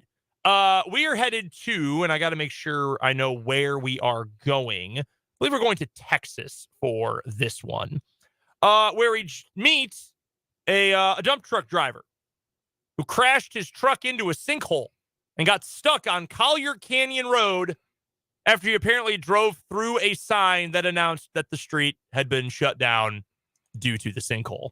The crash happened Monday at about 8:30 a.m. near Carneal Road in Contra Costa County. Yeah, that's California, by the way. California, That's not Texas. Bay Area. Okay. A barricade from the road closure was found beneath the dump truck. It said, "Road closed." The driver did not appear to be injured. Emergency calls about flooding, mudslides, sinkholes, and other issues related to recent storms prompted county authorities to shut the road down on January 22nd. The dump truck driver decided to just ignore them. We've got a picture as well, courtesy of KTVU TV in California. There's just a sign that says road closed, and this driver just decided to ignore it. And guess what? He bleeped around and he found out. Yeah. Road closed. Not for me. I have long held a theory that the bigger the truck a person is driving, the less that person thinks the rules of the road apply to them. And this would be a very extreme example of that. A guy in a semi thinking, road closed? Yeah, not for me. This, it was at a dump truck. A dump truck, not a semi-truck. Yeah, this load of dirt is going to get where it needs to go.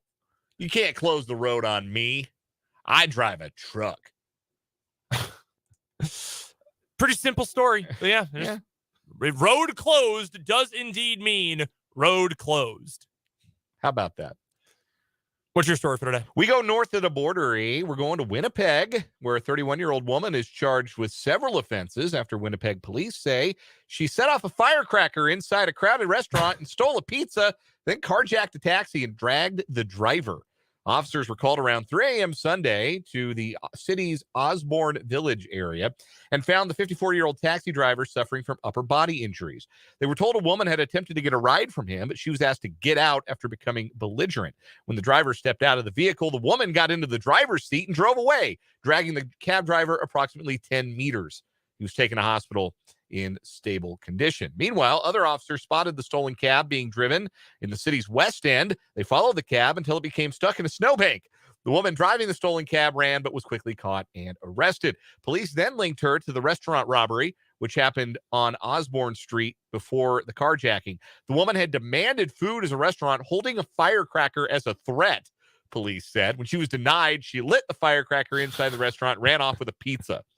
The 31-year-old woman is charged with 2 counts of robbery, possession of a weapon, and failing to comply with prior court orders and conditions. Give me that pizza or I'm going to light this firecracker. Like, you can make a loud noise? Maybe get a little smoky? What are you going to do? All right, light the firecracker. Go for it. Yeah. So she did like a smoke ball, like boom, distraction, ran off with the pizza, stole the cab. Why did the cab driver get out of the cab? Yeah, that's a great question. Yeah, Yeah. like if this person wasn't armed, I'm not getting out of my car. No. What is it? Oh, you light a firecracker in my taxi? I'm taking you to, you're going to small claims court. Yeah. I'll see you on Judge Mathis. I will take you straight to jail. Ruin my upholstery. Why did he get out of the cab? Yeah, I don't know. That seems dumb. There's a rule if you work in TV broadcasting, and I guess this probably applies for radio as well, but people on radio know that they're not being seen. Don't ever let go of your microphone. You know, like sometimes you're interviewing people on the street or, people will try to grab at the microphone and hold it themselves. You never let go of the microphone. I feel like the same principle applies if you're getting your taxi jacked, especially by someone who clearly is not armed and is trying to run away with a pizza. Don't let the other person take control of the car. Like, no, I'm coming with you. You're not getting away with this without me. No chance. I think that probably wins for today. The other one is a true what is wrong with you? Like, sign says road closed. What did you think was going to happen? Another Arrested Development scene for you? Yeah, the dead dove. Dead dove. I don't know what I expected. Yeah, what is a firecracker going to do? I just not exactly going for the big score. No, one bit. Got a pizza. I bet that pizza tasted good. It better have tasted good. Damn well better have been the best pizza she's had all year. Does that beat our reigning champion from Tukwila County or wherever it was? Nah, man, that guy left a deuce in the sink, and the police probably very relieved they didn't have to DNA test it because the guy left his personal information. Do we got to take this to forensics? Oh, no. Do we have to bag this? Old Johnny hooked up the iPhone. We're good. Janitor will take care of it in the morning. We'll buy him lunch. He'll take care of it. Yeah, like I feel like saying that makes me sound like I've done some shady stuff before. I really haven't, but I feel like it should be obvious if you really know anything about technology. Wipe anything that you steal so that it can't be traced. Wipe everything from it or just sell it as it is without putting your own personal information on it. That's like the what is wrong with you we had. I don't remember if it was last year in 2021, the guy who stole a car and then hooked up his phone to the Bluetooth. So then when they discovered the car, they were able to easily find who had stolen it. Same principle. Well, what are you doing? You're not benefiting yourself at all. That is our reigning champion once again in What Is Wrong With You. The Sink Dumper advances on to tomorrow's show. We've got to take a time out here on 580 Sports Talk, but when we come back on the other side of the break, we'll ask Michael Swain of Fog.net if it is time to hit the panic button for the Kansas Jayhawks. That's coming up in Jayhawk Weekly after this on 580 Sports Talk.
Time for Jayhawk Weekly on 580 Sports Talk, brought to you by our good friends at the 23rd Street Brewery in Lawrence. If you're looking for a place to watch the Big 12 SEC Challenge coming up on Saturday as KU takes on Kentucky, and you're not making the trip out to Lexington yourself, head over to the 23rd Street Brewery at the corner of Clinton Parkway and Castle in Lawrence. Grab yourself a plate of the Bill's Self. Always the move when you go to 23rd Street. Perfect place to enjoy a game, some drinks, and some good time with friends. And with that, we welcome in our good friend Michael Swain from Fog.net. It's part of the 24/7 Sports Network. You can find him on Twitter at mswain247, and Fog.net is where you can find all of his tremendous coverage of the Kansas Jayhawks. Michael, I will ask you the question I posed to Dan at the start of the show. Is it time to hit the panic button in Lawrence? No, not really. You know, this happens every year, doesn't it? A slump for a Kansas team, whether it comes in the form of one loss that's rather heavy like last year, or losses that come in stretches like the 2019 season or the 2021 season. This is kind of par for the course for Kansas under Bill Self, and it's probably not helped that this is the most competitive Big 12 maybe in history. I don't think I'm, joking around when I say that. Like, this league is so deep, and I think that KU's just going through a rough stretch right now, and it's one of these deals where, is this team as bad as it played the last three games? No. Was the team as good as it played those couple games in December? The answer to that's probably no as well, right? I think having a week off in between games definitely helps a team that doesn't have much bench depth. And now that those starters that were playing so well in December aren't playing as well, and the bench still isn't playing well, it makes it hard for the team to win games. So I think this is something where Bill Self will figure it out. These guys will figure it out. But it's hard for me to hit the panic button just now because I feel like we've just seen this so many times before. I'm with you. It's too early for that. You got a Hall of Fame coach. You've got a championship pedigree. You've got a guy who's playing like an All-American. Grady Dick, when he's on, he looks like a freshman All-American too. The next question, though, Michael, is where do the fixes come from? Like, this isn't in, pro sports where you can sign a guy or you can make a trade, maybe not at this point of the year, but you can add an influx of talent or make a change mid-season like that. You can't do that in college basketball, especially when you're now toward the end of the month of January. So the facts are KU. I mean, they're a small team. They don't have many guys who are gifted offensively off the bench right now, and they've been struggling with, to me, what appears to be physicality, rebounding-wise, in the Big 12 schedule with so much youth and inexperience. So where do some of those fixes come from? Are we sure what's Remy Martin doing these days? Sure he can't come back and get an extra year at Kansas maybe? No. I think it just comes from guys just playing better. I think DeJuan Harris in particular is just in a funk right now. Ever since he made those 9 straight threes, he's kind of come crashing back down to earth. He scored 5 points over the last 4 games combined. Maybe it's 3 games combined now, but it's basically 5 points. He's shooting 11% from the field. He's turning the ball over 3 times as much as he was at the start of conference play. It's one of these situations where, guys off the bench, yeah, they have to play better. But let's be honest here. Like, have any of these guys really shown you anything at any point this season? And the guys around last season, did they show anything last season? Like, these guys are who they are at this point. And I think that probably is even maybe a little bit more concerning is just the overall construction of the roster, where you got 2 guys in terms of scholarships, Cam Martin and Kyle Cuff, who just aren't going to be able to play or really contribute much this season.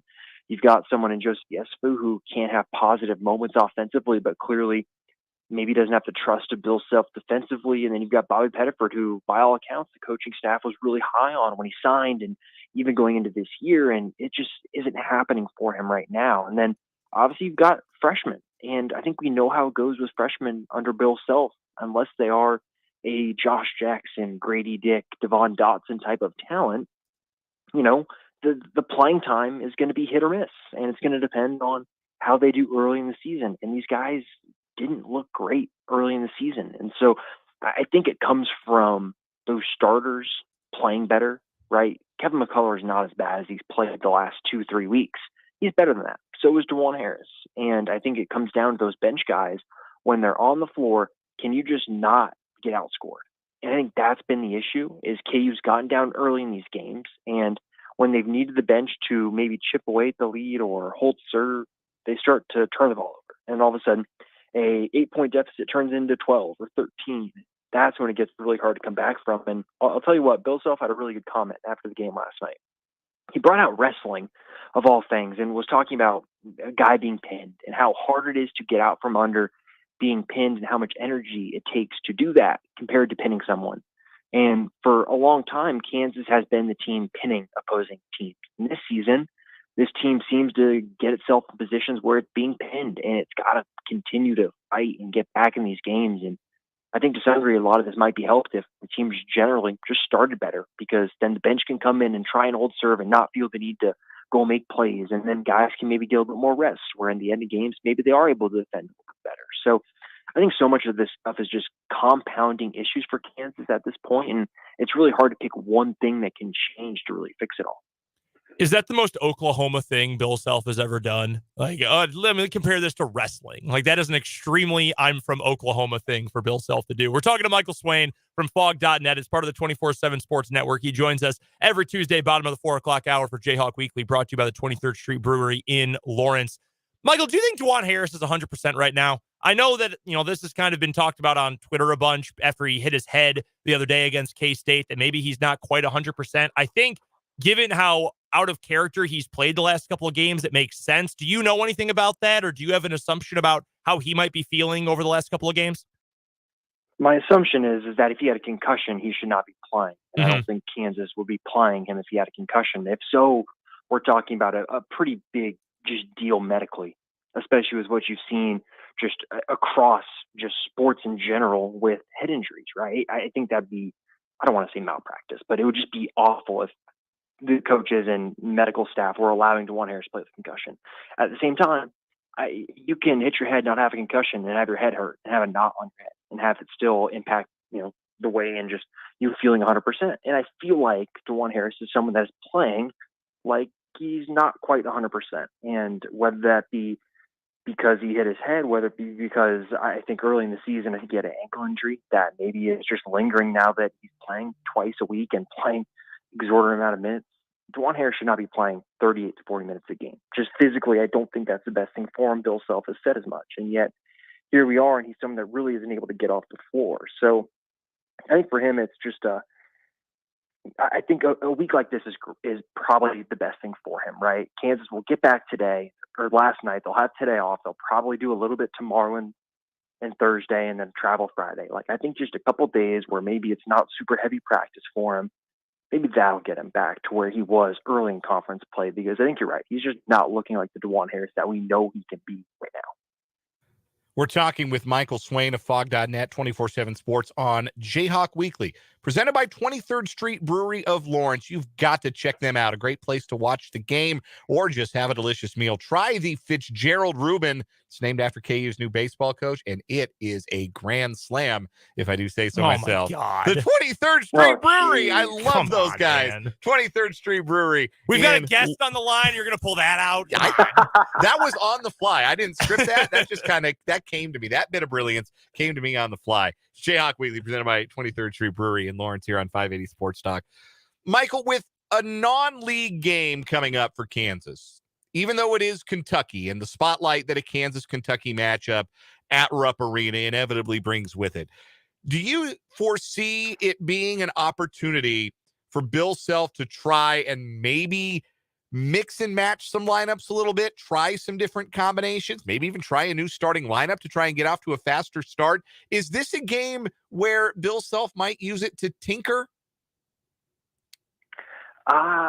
That's hard to say. I think the issue you run into is tinker with what, who'd be the player to start over who in the starting lineup. I think maybe you'll see him try and get some of those younger big men some time. But then the issue is you're going against Oscar Tshiebwe, who is probably on his way to being another All-American this season. And it's going to be really tough for whoever goes in outside of KJ Adams. I think the matchup might just force him to play someone different on the floor, just because I don't know if KJ is going to be able to hold his own against someone that made David McCormick look small last year, right? And David McCormick has, 3 inches on DeJuan Harris? So I think this is a game that I think in theory you'd like to play guys more, but I think we all know Bill Self. He wants to win every single game, and if Kansas finds itself down 5, I'm not too sure if you're going to see a long leash for MJ Rice or for Zach Clements. I think it's a situation where if Kansas is in a spot to win the game, he's going to do his best to do it. And I don't know if that's going to lend itself to playing some of the freshmen that maybe haven't looked at the sharpest, or maybe giving Joe Yesufu 15 plus minutes in this game. So I think in theory, it'd be a great time to get some of those guys some rest, or maybe try and get some bench guys some confidence. But you just look at the other side, and yeah, this Kentucky team's not great, but if you look at the ratings, they're still top 35 nationally. And so it's just one of these games that I think you'd like to think that Bill Self would do it, but I think we all know that if it gets close, I think he's going to play the guys that he trusts. One positive from last night for Kansas was that Grady Dick's best all-around game, at least on the offensive end, in terms of kind of showing the total package of what he can be as an offensive weapon. Oh, yeah, I totally think so. I think his growth as a freshman is everything you want to see from a player of his talent, right? Early in the season, he was really good at scoring in those little flurries, right? A little 2-3 minutes here and there, he'd score 8 points. I think that was probably the most complete start-to-finish scoring effort that he's had all year. And I think he probably could have gone for 30 if he hadn't gotten in foul trouble early in the game. I just think that his ability to try and impact the game outside of just shooting threes is a huge development, because you look at him and you say, okay, great. in college, you should be able to be more than just a sharpshooter. Whatever you are in the NBA is a different question. But at college, impact the game in different ways. And you're seeing that with his rebounding. You're seeing that with him now driving to the rim and being able to force help and beat guys off the bounce. I just think overall his growth has been great. And I think that you're right. I think that probably was his best offensive performance. And maybe at times defensively he got lost a little bit. But I think even in terms of defensive rebounding, he didn't grab the most on the team, but I thought that he was still a presence in there. I think all of that's just a huge positive for KU. This is sort of hard to predict, Michael, so I'm putting you on the spot with this question, I know. But if MJ Rice had not had the health issues and kidney stones and a back and all the other things he's dealt with since boot camp pretty much, if he had been able to play consistently or had the option to play consistently from the very beginning, do you think there's a chance he could be a difference maker right now? Oh, difference maker. That's probably a lot. But how about serviceable rotation player? Yes, okay. I think so. KU needs those off the bench too, so I think they would take right. that.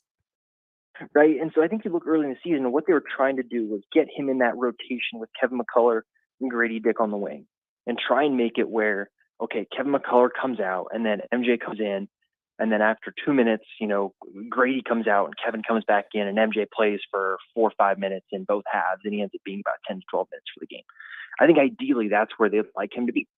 That gives him enough time to get used to playing college basketball, to grow some confidence, and maybe there are games like, I can't remember what game it was now, but when he scored double digits, maybe he has a game like that and you play him more. Maybe he gets closer to 16, 17 minutes. But I just think right now, him not playing much in non-conference play, the back injury, getting COVID, the kidney stones, man, you just can't catch a break. And so I think that right now you're seeing someone that doesn't have much college experience.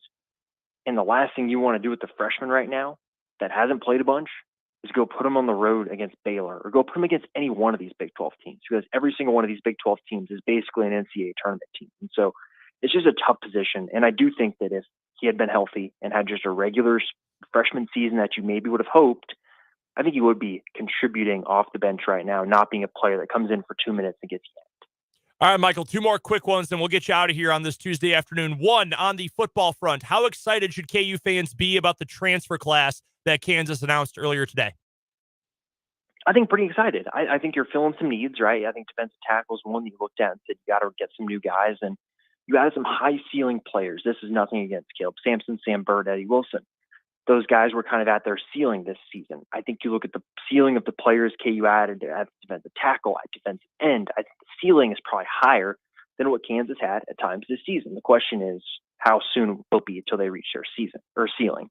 I think that's big. I think you look at linebacker, someone like J.B. Brown coming from Bowling Green.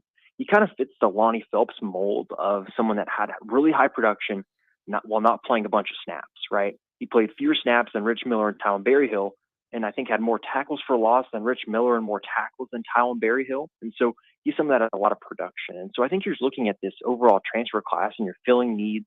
Offensive line, you've got 2 guys in Logan Brown to play tackle, Spencer Lovell to play guard. Like, Lance Leipold has talked a lot about the trenches, and that's where the biggest area of improvement can come for Kansas. Well, what Kansas do, they just went out and added a bunch of players in the trenches that probably fit the 4-man front and fit what Scott Folks wants to do in the offensive line. So overall, I think it's really positive. All right, we got about 30 seconds left for this one. Are your Niners going to advance to another Super Bowl, and who are they going to play if they get there? Oh, for my sake, I hope they play the Bengals, because I can't do a Chiefs-Niners Super Bowl. I can't take it again. But I think they'll lose. Honestly, I just think the Brock show, the rocket ship, will come to a crashing end. As much as I hate to say it. Oh, man, that's like the least optimistic thing I've heard from a Niners fan all week, Michael. Well, for your sake, I hope they do win. But I also have to hope for a Chiefs Super Bowl appearance because, well, you know what I do. So we'll hope for the best for everyone involved. Michael Swain covers KU better than absolutely anybody over at 24/7 Sports for Fog.net. You can find him as well on Twitter at mswain247, and he joins us every Tuesday for Jayhawk Weekly, brought to you by the 23rd Street Brewery. Michael, enjoy the Big 12 SEC Showdown this weekend. Enjoy your 49ers in action, and we will talk to you next Tuesday.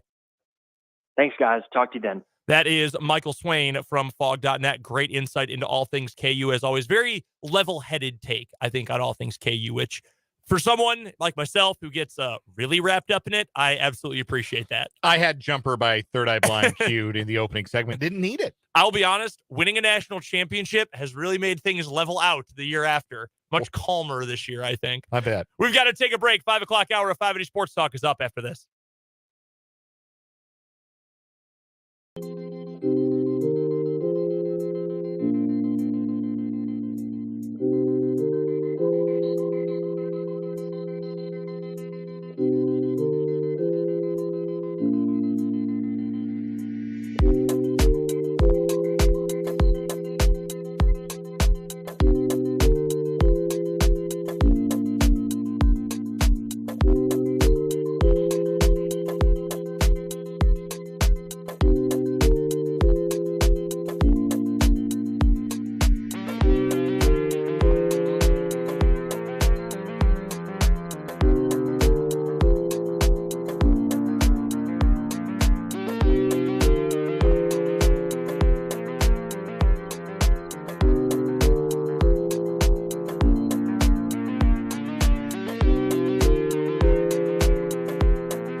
1 hour to go on 580 Sports Talk on this Tuesday afternoon. I'm Brendan Dorzinski. That is Dan Lucero.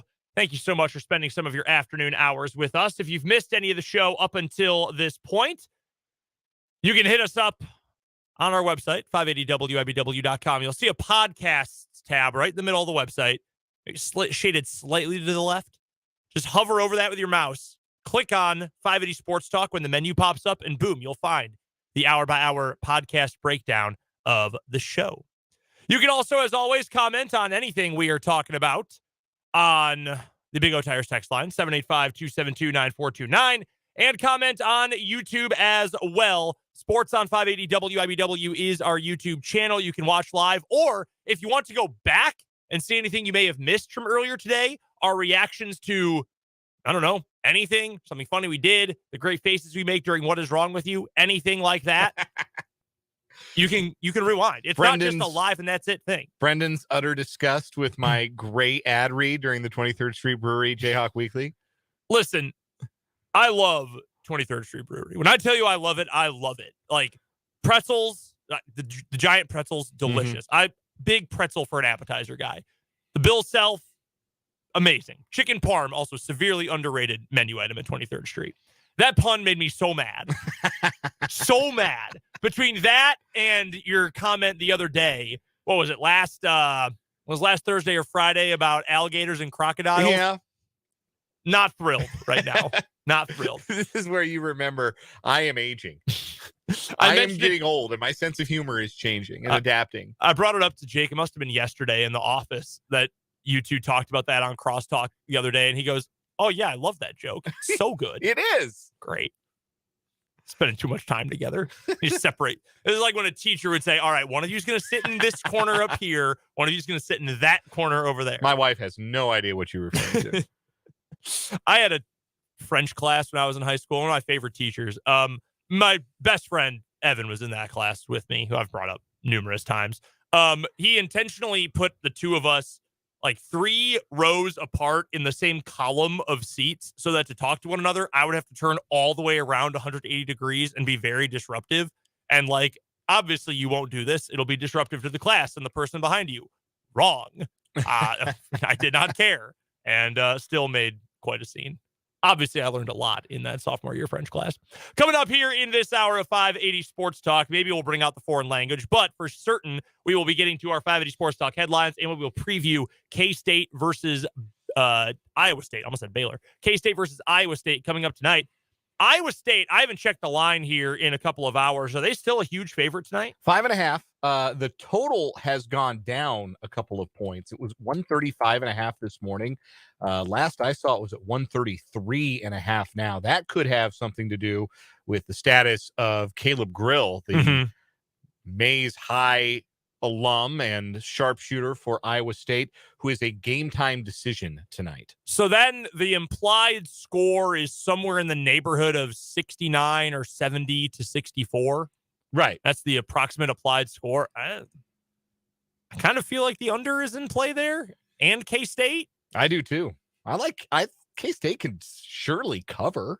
Yeah, I would think so. Unless this is one of those classic, what does Vegas know that I don't know kind of games, which it certainly could be. So we'll get to that preview coming up in a little bit. And again, you can chime in with your thoughts on anything, your predictions for K-State tonight, whatever it might be. Big O Tires text line is 785-272-9429. YouTube comment section can be found at Sports on 580 WIBW.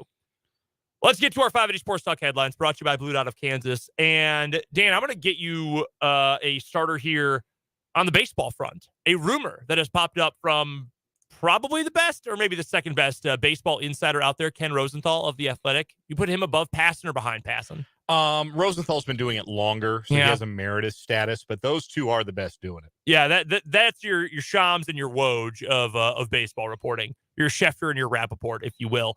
According to Ken Rosenthal, the White Sox have expressed interest in trading for Royals infielder Nicky Lopez. Sources tell The Athletic.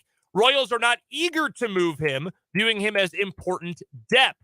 The team's plan is to go with Witt at shortstop and Massey at second base to start the year with Lopez in the utility role. But if they do not feel comfortable with Massey to start the year, they could start Lopez at second base. Look, Nicky Lopez, great leader for this team. He really, despite still being pretty young, I mean, he's only been in the league for 4 years. He clearly this past year took over a true leadership role, especially after the Merrifield fiasco right around the trade deadline. Mm-hmm. Nicky really kind of became the vet leader. I don't think guys are turning to Hunter Dozier like to be their vocal leader on the field. Nicky is that guy. We know the Royals as an organization have loved him for a long time. Very classic Dayton Moore player. Awesome in the field. Really not awesome at the plate, but a good dude. If you're the White Sox, I don't really know why you would do this. Like, the White Sox don't need a middle infielder with a career OPS plus of 73. Like, that's not helping that team and their quest to remain in contention for a World Series. Mm-hmm. On the flip side, if you're the Royals, as much as people in the organization like Nicky, I kind of feel like you make this move, especially if another team has come out and said, yeah, we want that guy. I feel like that's a smart move for the Royals to make. I wonder what the asking price is, because Lopez is a terrific defender up the middle. Mm-hmm. I don't know the state of the White Sox up the middle infield defense coming into next season, but he's a great glove man, like legitimately excellent at second base and at shortstop. But if he doesn't hit for a high batting average, and that's not a repeatable skill that it seems that Lopez has, because he had one really good batting average year in 2021, and last year he did not have a good batting average year, so he was useless at the plate. Yeah. So if he's hitting for a good batting average, he helps you in offense. If he's not, he doesn't, because he doesn't walk, he doesn't hit for any power.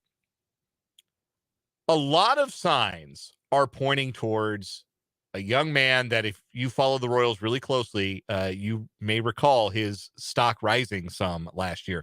Michael Garcia, I think, is somebody they really like. Yep. Michael Garcia is 22 years old and had a 9-game cup of coffee with the Royals last year, had a pretty nice year at Omaha, really played well in winter ball, and might be emerging as somebody who becomes the middle infielder utility man of choice. They've also got Michael Massey too, who out-hit Lopez last year. Although it sounds like they are thinking about him at second base, which, because it feels like third base is now the big question, right? But I think they'll get Massey in there one way or the other, for sure. Yeah. Hey, do we want to take this live? They are announcing right now the Baseball Hall of Fame inductees on MLB Network. We have the audio. Yeah, if we have the audio, let's do it. Let's do it. 28 candidates with 14 newcomers joining 14 holders. This is live audio from MLB Network. This is Josh Rawitch speaking. Arriving at their individual decisions. He is the director of the Baseball Hall of Fame. The following voting criteria: the player's record, playing ability, integrity, sportsmanship, character, and contribution to the team or teams for which he played. Tonight, we are pleased to announce the addition of one new member to the Hall of Fame fraternity, who will be honored alongside Fred McGriff at the induction ceremony on July 23rd at the Clark Sports Center here in Cooperstown. A two-way superstar playing 17 seasons for the Phillies, Cardinals, Reds, and Blue Jays, today Scott Rowland becomes a member of the National Baseball Hall of Fame. So there you have it. That is the official word that just aired on MLB Network. Scott Rowland is the lone member of the class of 2023. Just did sneak in 76.3% of the vote in his 6th year on the ballot, just ahead of the requisite 75% necessary to earn the induction. So it is just Scott Rowland this year, along with Fred McGriff, who got in from the Veterans Committee. So those two will be inducted later this year. My guy, Todd Helton, just short. Don't know how short yet. Haven't seen all of the voting totals yet. Where was he last year? Do you remember? He was at 52%. And he came up a little short. Okay, well, at least have a little silver lining. He is going to get in next year. Yeah, this isn't like Larry Walker in 2020, where it was his last year of induction. And if he didn't get in, then it was in the Veterans Committee's hands, and he really, really had to get in. Yeah. And he did, and it was a very emotional day for me as a Rockies fan. No, that doesn't feel quite the same. Very happy for Scott Rowland. 316 career home runs, an OPS plus of 122, which means he was 22% better than the league average over the course of his 17-year career. Pretty good. And also, of course, an outstanding glove man. Terrific defender. Won 8 Gold Gloves. Was an All-Star 7 times. Hit 281 with 2,077 career hits. Won Rookie of the Year in 1997. And, of course, was a World Series champion with the Cardinals in 2006. For me, that is a Hall of Famer. Todd Helton just missed 72.2%. Billy Wagner, 68%. Sounds like, how many years left does he have? He's got a handful, too. Okay, so he'll get in. Yeah. They might both get in next year. Billy Wagner, it looks like he's trending in the right direction to get in next year. Andrew Jones, the great center fielder for the Braves, 58%. Gary Sheffield, 55%. Carlos Beltran, 46.5%. That is much lower than I thought he would get. Perhaps voters holding his role in the Astros sign-stealing scandal against him. That's the same final voting total as Jeff Kent, who is now off the ballot. This was the 10th and final year for Jeff Kent on the ballot. Alex Rodriguez, who was a better baseball player than anybody whose name I have already mentioned, received 35.7% of the vote. It's ridiculous. Sheffield's going to get in at some point, right? I don't know. There's the little bit of steroids, I guess, with him. Yeah, he had 500 home runs. He was awesome. He was also not the cuddliest of You're players. kidding. Yeah. Man, at 3, 4, 5, 8, 9-time All-Star, played forever. No, I'd put him in too. Yeah, I would too.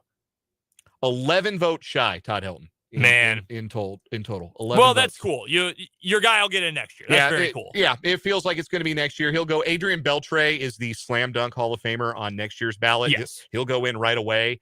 And that will be cool to have a potentially big class with Beltre and Helton again trending in a good direction. And possibly Wagner. Possibly Billy Wagner as well. That's cool. But yes, tip of the cap to Scott Rowland. I'm sure because this is the United States of America, we probably got some Cardinals fans listening somewhere out there. I'm sure a Cardinal fan or two is listening right now. And that's their guy, or one of their guys, from what was a great run of success in the 2000s. And obviously a great Philly before that as well. So Scott Rowland, headed to the Baseball Hall of Fame. Would you, if you had a ballot, would you have put him on there? Rowland? Yeah. Yeah, I think so. Yeah.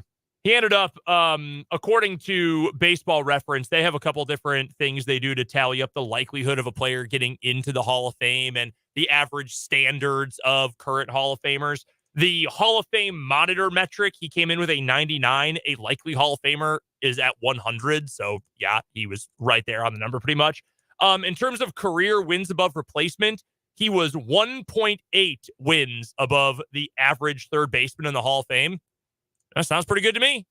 Yeah. Played forever, terrorized the Cubs for forever. I remember that. We mentioned also that Fred McGriff is also will be inducted into the Hall of Fame this year. The Veterans Committee putting him in. We have a text on the Big O Tires text line from the 785 saying, I think it's a travesty that took the Veterans Committee to vote the crime dog in. I agree. For me, Fred McGriff was always a Hall of pretty good guy, but at the end of the day, if he'd hit 7 more home runs, he would have finished with 500. Yeah. And then we wouldn't really even be having the debate because that is such a round number that gets people in as long as they didn't maybe do steroids. So I don't Jim Rice. Yeah. Like again, like my stance has evolved on this with time, that it's not a small Hall of Fame now. It's a big Hall of Fame, and there ought to be room for anybody, even scoundrels like Alex Rodriguez and Barry Bonds. But yes, Fred McGriff going in is very cool. He was just deadly consistent over the course of his career. I did enjoy watching him quite a bit. Mm-hmm. And yeah, Scott Rowland, tremendous defender at third base. Just you hit him 5th in your lineup, and you never looked forward to the inning. My thought with Hall of Fame players is, if you were watching a baseball game and you were playing against a player, and you either didn't leave the room or you were deadly concerned with a 1-run lead going into the 9th inning because that guy was coming to the plate, that guy's probably a Hall of Famer. Yeah, I think that's fair. That's my, yeah. And the pitching side of that is if you would buy tickets to see them start. If this guy's getting the ball when this team is in town. Did you check the newspaper for that guy? If you did, then that guy's probably a Hall of Famer. That's obviously an oversimplification, but I think Rowland and McGriff passed that test. Do you know who the other first-year players are next year? It is not a great list. All right. So we've got Adrian Beltre. Yeah, he's an obvious. Yeah, one. Adrian Beltre will get in probably with 90+% of the vote. And good, he should. 3,000 hits and all those Gold Gloves. Yeah. Oh yeah, and everybody loved Adrian Beltre. Oh yeah, everybody did. Mauer. Beltre also had the funniest ejections of all time. Oh, with the time he dragged the on-deck circle. Oh my God, that was so funny. I love Beltre. Mauer? Joe Mauer is a Hall of Famer for me. Yes, I think he should be too. He would be on my ballot. I don't know if he's going to get, again, sometimes guys who don't have long careers have really short but high peaks. Mm-hmm. It takes them a while, like Todd Helton, for instance. Todd Helton had a long career, but the peak was really short. He didn't have like a 7, 8, 9 year peak of excellence. It was more like 5 or 6 years. But yeah, Joe Mauer for me, absolutely. Best catcher of his era. Sorry, Buster Posey, but that's a legit debate, but yeah, I'd take Mauer because he hit left-handed. Posey, a little more power. Stayed on the field a little bit more. Next year is a major. These guys were really good, but probably not Hall of Fame caliber guys. Like Utley is on the list. Utley was a good player. Mm-hmm. Hall of Famer? I'd put Chase Utley in the Hall of Fame. If I had a ballot, I would probably put him on with this group. Like David Wright. No, not for me. No, he didn't play enough. Very famous player. Being a New York Mets star probably gets him a lot of love. Like Bartolo, he pitched forever. Bartolo Colon's not going to the Hall of Fame. Matt Holliday. Yes. Good player. Yes. Well, I know you want him in, obviously. Adrian Gonzalez. No. Good player. Yeah. But, so, nothing special. You end up in the realm of players like a lot of guys are staying on the ballot. You have to get 5% of the vote to stay on the ballot for another year. Torrey Hunter got 27 votes, just barely over that 5% threshold. So Torrey Hunter's going to stay on the ballot another year. So is Francisco Rodriguez, Mark Burley. They both got 42 votes. Jimmy Rollins got 50 votes. Bobby Abreu got 60. Andy Pettit got 66. I think this was Omar Vizquel's last year on the ballot. He's never getting in. He got 76 votes. No, he actually has a few more. Oh, does he? Yeah, according to Baseball Reference, this is only his 6th. Okay. It feels like he's been argued about forever. Yeah, though. his support, though, has cratered, and he's never going to get in. No. The players also a bad guy, possibly? Yes, also a creep. Yes. Yeah. Players who will not be returning to the ballot include the following players who each got 1 vote. Bronson Arroyo, R.A. Dickey, John Lackey, Mike Napoli, and Houston Street. Okay, look, at least Dickey won a Cy Young. Right? Shoot, I thought he would get more than that. Honestly, just for winning a Cy Young. Yeah, maybe give him more Hall of Fame votes than Mike Napoli and Houston Street. Houston Street had a good year? Couple good years? Pretty lights out for the Rocks in 09. The following players did not receive a Hall of Fame vote. Oh, yes. Matt Cain, Jacoby Ellsbury. Okay, yeah. Andre Ethier, J.J. Hardy, Johnny Peralta, Jared Weaver, and Jason Worth. Man, these are all dudes now falling off the ballot. Like my peak of loving baseball and knowing every player in the league. Man, that is killer. Good for Scott Rowland, though. He deserved it. It's good for him to get in. Next headline for me, baseball heavy here. We'll get through this one quickly because it's pretty sickening. Mike Clevenger, longtime pitcher in Major League Baseball, now long time anyway, signed with the Chicago White Sox this offseason. He is being investigated by Major League Baseball and for violating the league's domestic violence policy, according originally to a report by The Athletic. It has since been confirmed by multiple outlets. The mother of one of Clevenger's children, Olivia Feinstead, has accused Clevenger of physical and emotional abuse toward her and his 3 children, including both herself and also the mother of his other children. This has kind of been rumored about Clevenger for a long time. There was stuff that came out on social media as long ago as 2019 from the other woman who is a father or is a parent along with Clevenger of children, multiple children, who had said things about how she had been mistreated by him, kicked out of their home by him. Their children had not been treated well by him. That came out as long ago as 4 years. So this stuff has been out there for quite some time with him. It's as simple as this. If any amount of this is true, he should never see the light of day again, frankly, but certainly should not be on a Major League Baseball team. Yeah, the White Sox claim they didn't know about the allegations when they signed him to a 1-year contract this offseason.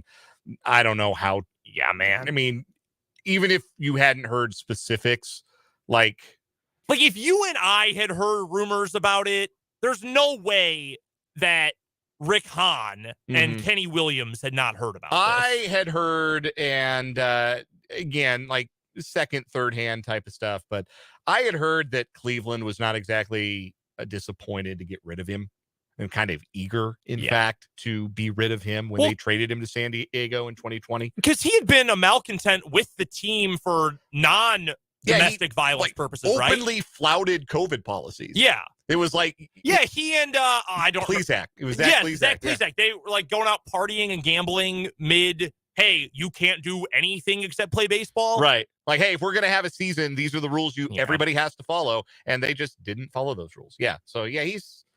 Yeah, not a great dude, it would appear, allegedly, even worse than that. So we'll monitor that story. A couple of quick NFL headlines. One kind of, unfortunately, along those same veins that could have an impact on Sunday's championship action. San Francisco 49ers defensive lineman Charles Omenihu was arrested on suspicion of misdemeanor domestic violence on Monday, according to a news release from the San Jose Police Department. Omenihu was booked at the Santa Clara County Jail, was released after he posted bail, and was also served with a restraining order. Police arrived at a residence at 4:39 p.m. local time after a woman called to report that Omenihu, who is her boyfriend, pushed her to the ground during an argument. No visible injuries were observed on the woman, who did complain of pain in her arm but declined medical attention. The case will be submitted to the Santa Clara County District Attorney's Office for possible charges. In a statement, the 49ers said, "We are aware of the matter involving Charles Omenihu and are in the process of gathering further information." He played 15 snaps on Sunday in the win over the Cowboys, injured his oblique, but was able to return to the game. Whether or not this will affect his availability for Sunday is A, secondary, but B, also remains to be seen. And one other NFL headline that is worth touching on today: the New England Patriots have a real offensive coordinator. Kind of. It's Bill O'Brien. He's back in the NFL, returning after a stint as Nick Saban's offensive coordinator at the University of Alabama. O'Brien has agreed to a deal to become the new Patriots offensive coordinator, replacing the amalgamation of Matt Patricia and Joe Judge that set Mac Jones and all of offensive football back at least 15 years this past season. That was one of the worst coaching staffs of all time, probably. It probably, I don't, never mind, probably it cost him the playoffs. Yeah, it really did. Just having, Bill O'Brien's not great, but he found decent success with the Patriots. He found decent success as a college head coach. And Texans won a lot. Awful division, but the Texans won a good amount while he was there. Just having an adult in the room would have been enough for the Patriots to be the 6 or the 7 seed in the AFC, certainly instead of the Dolphins. And, well, Bill Belichick decided to give fail son Matt Patricia a chance instead. That'll do it for our 580 Sports Talk headlines, brought to you by Blue Dot of Kansas. Go check them out online at bluedotkansas.com. When we come back on the other side of this timeout, we'll look ahead to K-State versus Iowa State tonight. Sounds like Caleb Grill is going to be a game-time decision. Does that change your feelings on this game? Can K-State cover 5.5? We'll talk about all of it next here on 580 WIBW.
6:32 on 580 Sports Talk. Brendan and Dan here with you. Thank you so much for joining us this afternoon.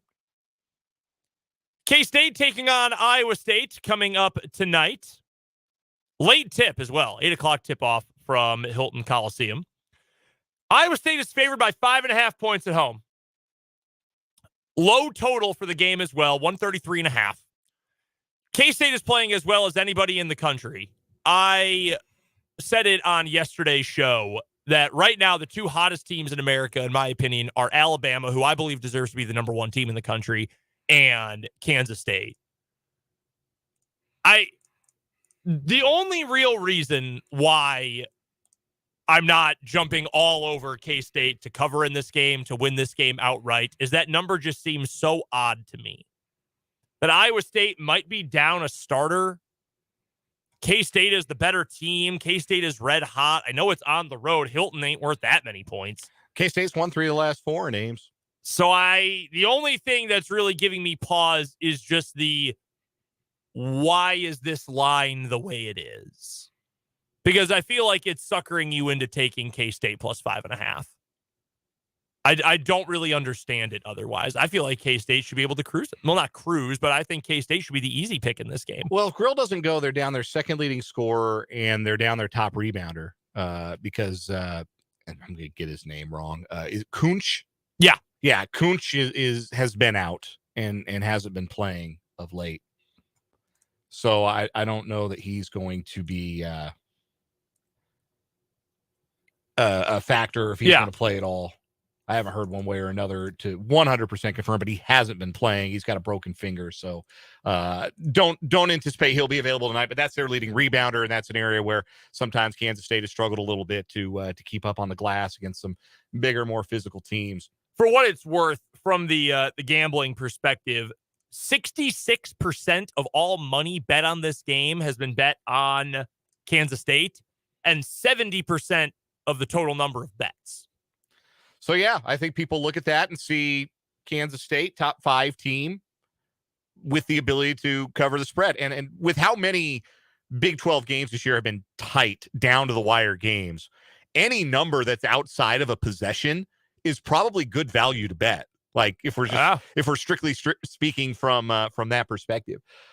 The thing that worries me in this matchup for Kansas State is if they get sloppy with the basketball, because Iowa State leads the nation in turnovers forced. Mm-hmm. They are so good at just jamming a fork into your gears and grinding them to a halt on offense.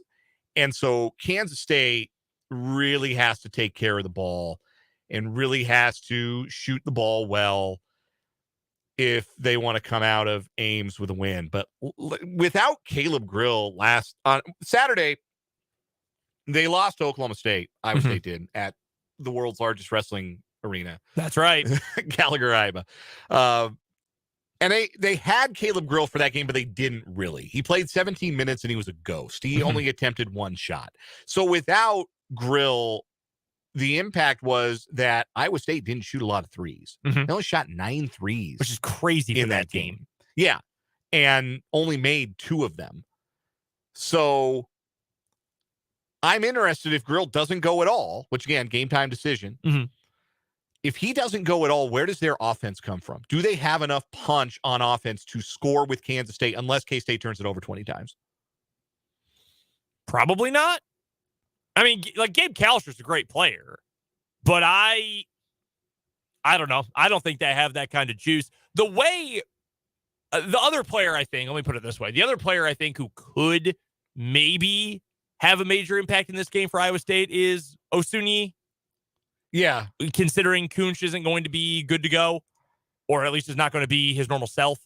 I don't know. I'm having a hard time making an argument for Iowa State in this game. Like, I think K-State's the better team across the board. I think K-State's playing better across the board. Yeah. You wonder maybe if Iowa State got caught looking ahead on Saturday and they're in a bounce back position, maybe kind of like Kansas State was when they lost on the road on a Saturday, when they had the big Tuesday night home game against a conference leader coming up. Maybe it's a letdown spot. Maybe they bounce back. They have not just won every home game. They've killed everybody they played at home, even the conference foes. Like, their average margin of victory at home this year is 24.5 points. And they do really make it hard for you to score. But my question is, does Iowa State have enough offense? I mean, they made it pretty hard for Oklahoma State to score, but they only scored 59 points. I was going to say, it wasn't like they were pouring it in themselves either. Right. And then they only scored, they scored 60 against Kansas. They had Grill in that game. Yeah. So, yeah, Iowa State, according to Ken Pomeroy, has got the number 67 offense in the country. 67th adjusted offense in the country. That is, and their peers, if the context helps you, USC, Clemson, Liberty, Louisiana Lafayette. Or just Louisiana, I guess they are now. Yeah, they're just Louisiana now. I mean, that's not really like teams that are wearing you down offensively. They're a little bit behind Auburn, which is a completely different team than they were when they made that Final Four run a couple years ago. I would join your argument that I don't think they have enough firepower to keep up. I mean, I guess for most teams, you don't need a ton of talented offensive scorers or a ton of offensive depth to still win if you're getting a ton of transition buckets. But if K-State can avoid turning it over 20 times, which, granted, happened against TCU. TCU was great in transition. I have a hard time seeing a path for Iowa State. Now, granted, saying this, obviously Iowa State is going to come out and win by 10 points because that's just how this league works sometimes. Right. But I don't know. I am having a hard time seeing a path for Iowa State tonight. At the very least, I think it's going to be low scoring. Like, I love the under. Even at 133.5, I think I like it. Mm-hmm. I liked it better this morning when it was 135.5. I may have liked it X amount of dollars worth. That's none of your business. But I do. This has the feel of a game that's really tight and down to the wire. And I have no reason to think that Kansas State is going to be rattled or thrown off by the atmosphere at Hilton Coliseum. Like, K-State's got an all-time winning record in Ames. I know that's going way back, but yeah, even in recent history, they've won 3 of the last 4 in that building, including last year's meeting. So I just like the stuff that's scary. I think Kansas State is good enough, veteran enough, tough enough to overcome. I agree. I'm fascinated by this game because Vegas is confusing me. They got my brain in a pretzel, so to speak. I'm just not understanding it at all. Other games are on the Big 12 tonight, by the way. I hope you didn't want to watch Oklahoma State at Texas. That game is going to be on Longhorn Network. Oh. Oklahoma State have a chance coming off a big momentum win over Iowa State? I think they do. Yeah. It will depend on, don't know if Cisse is going to play, and don't know if, oh my gosh, I'm blanking on his name. The kid who was at KU. Bryce Thompson. Bryce Thompson. Yeah, I was going to call him Bryce Alexander. That was not right. Bryce Thompson. He tweaked his ankle, didn't play a lot in the Iowa State game. If those two guys play, I think Texas Tech can keep it tight. Or, excuse me, Oklahoma State keep it tight against Texas. Is Bryce good? I don't think he's bad. He's an okay Big 12 player. Yeah. I mean, I thought he could be something special when he was at KU, but as the year went on, he just never quite figured it out. I thought, okay, yeah. He had that 5-star pedigree, but I don't think he's going to necessarily live up to that. If he had gone where his dad went at Tulsa, he would probably be an AAC star. I think he could be really good at that level. Mm-hmm. I don't know about Big 12. The other games tonight, Oklahoma at TCU. That game will be on the Plus, so you can watch it. I mean, the only thing here, TCU, get this game at home. The only question, I think, is do you get to let down? I don't think TCU is in that kind of position, though. I don't think their win over KU was I had legitimate questions about K-State going into the weekend after they beat Kansas at home, emotional game, overtime, all that. I don't feel that way about TCU in this game. I think TCU should be able to beat Oklahoma. The one thing that Oklahoma can do is just try and grind that game to a halt. Oh, they will. They are one of the slowest playing teams in America. I think the spread on that is 5.5 as well. Oklahoma, 5.5 point dog. No Lampkin for TCU in all likelihood. Yeah. How much does that change? I mean, TCU will say, all right, fine. We'll just go a little bit smaller and we'll run a bunch of guards at you and try and create havoc, try and create turnovers.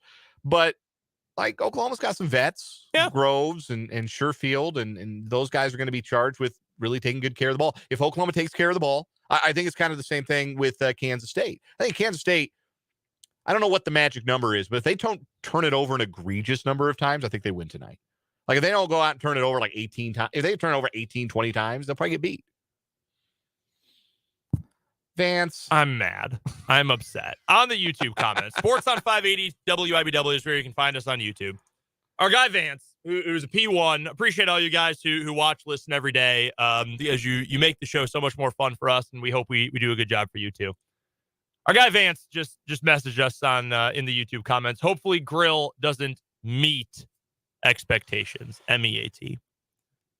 I am that one's rough even for me. And you know, I'm maturing into that level of humor. I am appalled. I'm appalled and disappointed, and I hope everyone knows that. We got to take a break. We got to get to a timeout. We've got more 580 Sports Talk to wrap up the hour coming up after this.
Back on 580 Sports Talk, 546 on this Tuesday afternoon. Coming up tomorrow on 580 Sports Talk, Tim Fitzgerald is going to join us for the Azura Credit Union Wildcat wrap-up. I've got something in my eye. You all right? On the YouTube stream. Yeah, it's dust or something. I don't know. I'm fine. You're really emotional about Scott Rowland making the Hall of Yeah, Fame. I just love former Cardinals third baseman so much. It's David Freese up to. He wasn't a third baseman. Well, Yeah, he was. Yeah, he was. He was third baseman. I hate that team so much. Even with as mad as I've been at the Cubs over recent years, I will always hate the Cardinals that much. But we'll talk to Tim Fitzgerald coming up tomorrow. We've got more Bengals versus Bengals versus Chiefs. Almost said Bengals versus Bills again. It's almost 6:00. We're all feeling that Tuesday drive home at this point. We do appreciate you on your drive home, at work, whatever you're doing, hanging out with us here on the program. So we'll talk to Fitz. We'll talk Chiefs versus Bengals and more. That's coming up tomorrow, 3 to 6 here on 580 Sports Talk. Also, we should let you know high school basketball coverage this week. We're headed to the Birdcage at Shawnee Heights High School for the Thunderbird Classic. We'll have 2 games coming up for you on Thursday for sure, no doubt.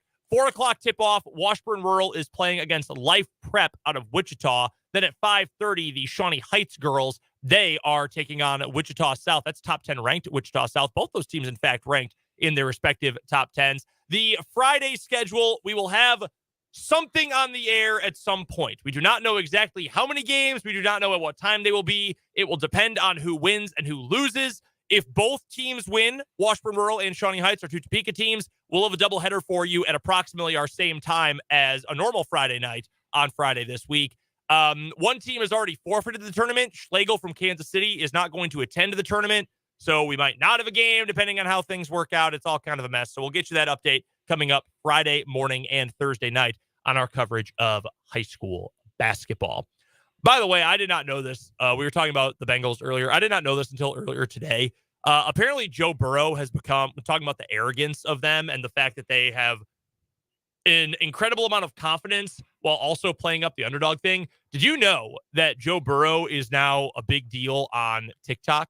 Yes. Not because of ones that he makes, but he is apparently the apple of the eye of many women out there right now. Yeah. He's the new hotness. He's a big deal. Yeah. Even though he dresses, and I can't take credit for this line, this was Will Sennett, the great Twitter comedian who wrote this for a piece in Defector, when he said that Joe Burrow dresses like a 23-year-old hype beast who suffered a concussion.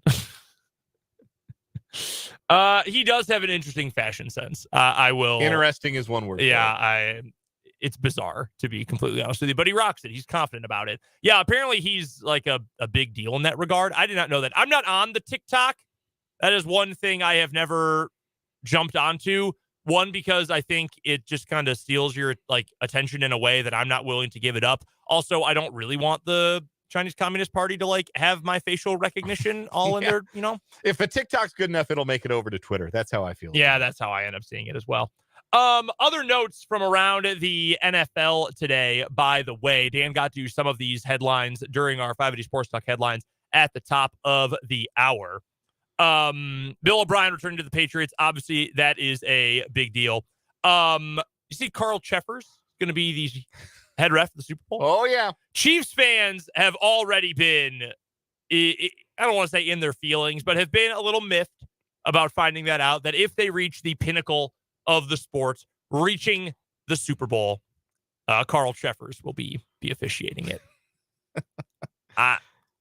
Look, I agree with Fulton. I know he said this on Mic'd Up yesterday. Don't get worked up about a referee. Don't worry about things that you don't know if it's going to happen or not, or if you don't have any control over it. Maybe there will be bad calls. Maybe there won't be. I agree with him to a point, but also there is kind of a cruel irony to it that fighting through Mahomes' injury, fighting through a really difficult deepest AFC that it's been in a long time, only to get your mortal enemy who your fans made cry at a game earlier this year. That is kind of cruel. He didn't cry, but it kind of seemed like he was crying. Yeah. Also, including my favorite team, Aaron Rodgers said today that he knows that if he wants to return to the Packers, he'll probably have to rework his contract.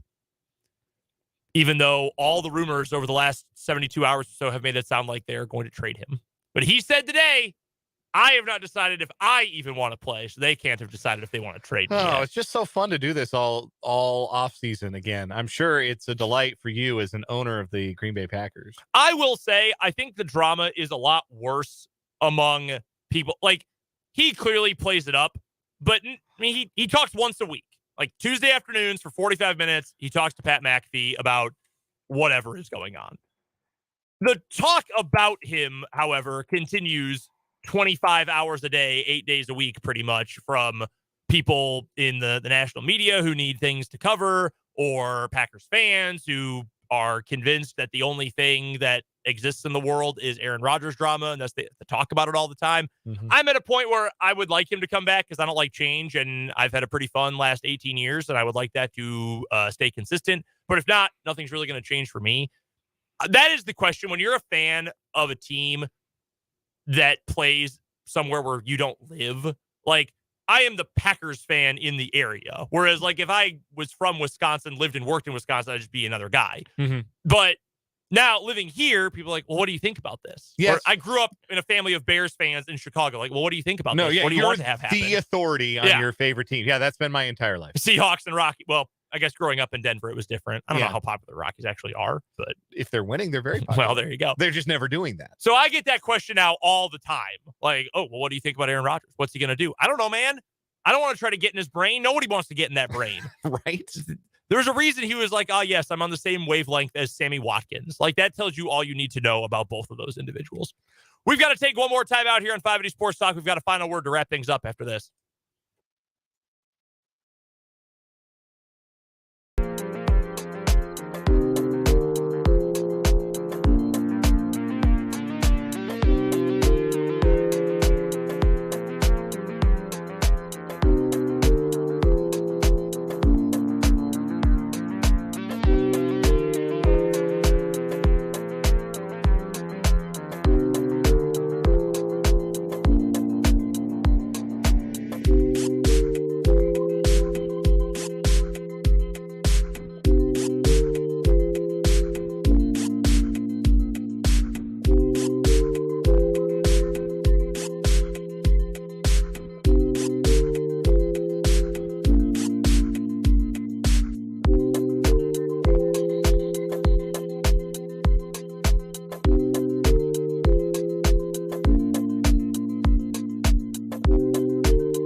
Wrapping up 580 Sports Talk on a Tuesday afternoon with today's final word. Dan, you're up first. Kansas State staring down the barrel of a 2-game advantage over Baylor and Iowa State and Kansas and TCU in the Big 12. If they can get a win tonight at Hilton Coliseum, it will not come easily because nothing in this league comes easily. If we've learned anything about the Big 12 so far this year, it's that anybody can get it in anybody's building at any time. Well, I guess unless you play Texas Tech to this point, but I don't suspect they're going to go 0-18. Just like I don't suspect K-State is going to go 17-1. This is going to be a tough game, but if Kansas State takes care of the ball, I think ultimately that's going to be the key. If they limit the number of empty possessions that they have because they turn the ball over, then I think they're going to walk out of Hilton Magic or Hilton Coliseum. It'll feel like Hilton Tragic in there. It'll be a victory for Kansas State if they take care of the ball. Real quick final word from me is just want to give a shout out to our good friend Tim Fitzgerald through his ongoing cancer battle. We're hoping to talk to Fitz coming up on tomorrow's show. Tough news out there for Fitz. He put it on Twitter. I don't think it's necessarily something that's not worth bringing up, but Some tough news for Fitz this week, so we're pulling for him, always thinking about him, and always have his back. And again, we'll hopefully talk to him tomorrow, and hopefully we'll be talking to him about a K-State win as well over Iowa State. You'll be able to hear that K-State game coming up tonight right here on your home for Wildcats Athletics, 580 WIBW. Pre-game coverage begins at 7 o'clock with tip from Hilton Coliseum set for 8 o'clock tonight. Wyatt and Stan on the call, as always, right here on the Sports Voice of Kansas. We will be back one way or another coming up tomorrow from 3 until 6, talking Chiefs Bengals, talking K-State, and so much more. So until then, for Dan Lucero, I'm Brendan Dworzinski. We'll join you tomorrow at 3 o'clock on 580 Sports Talk.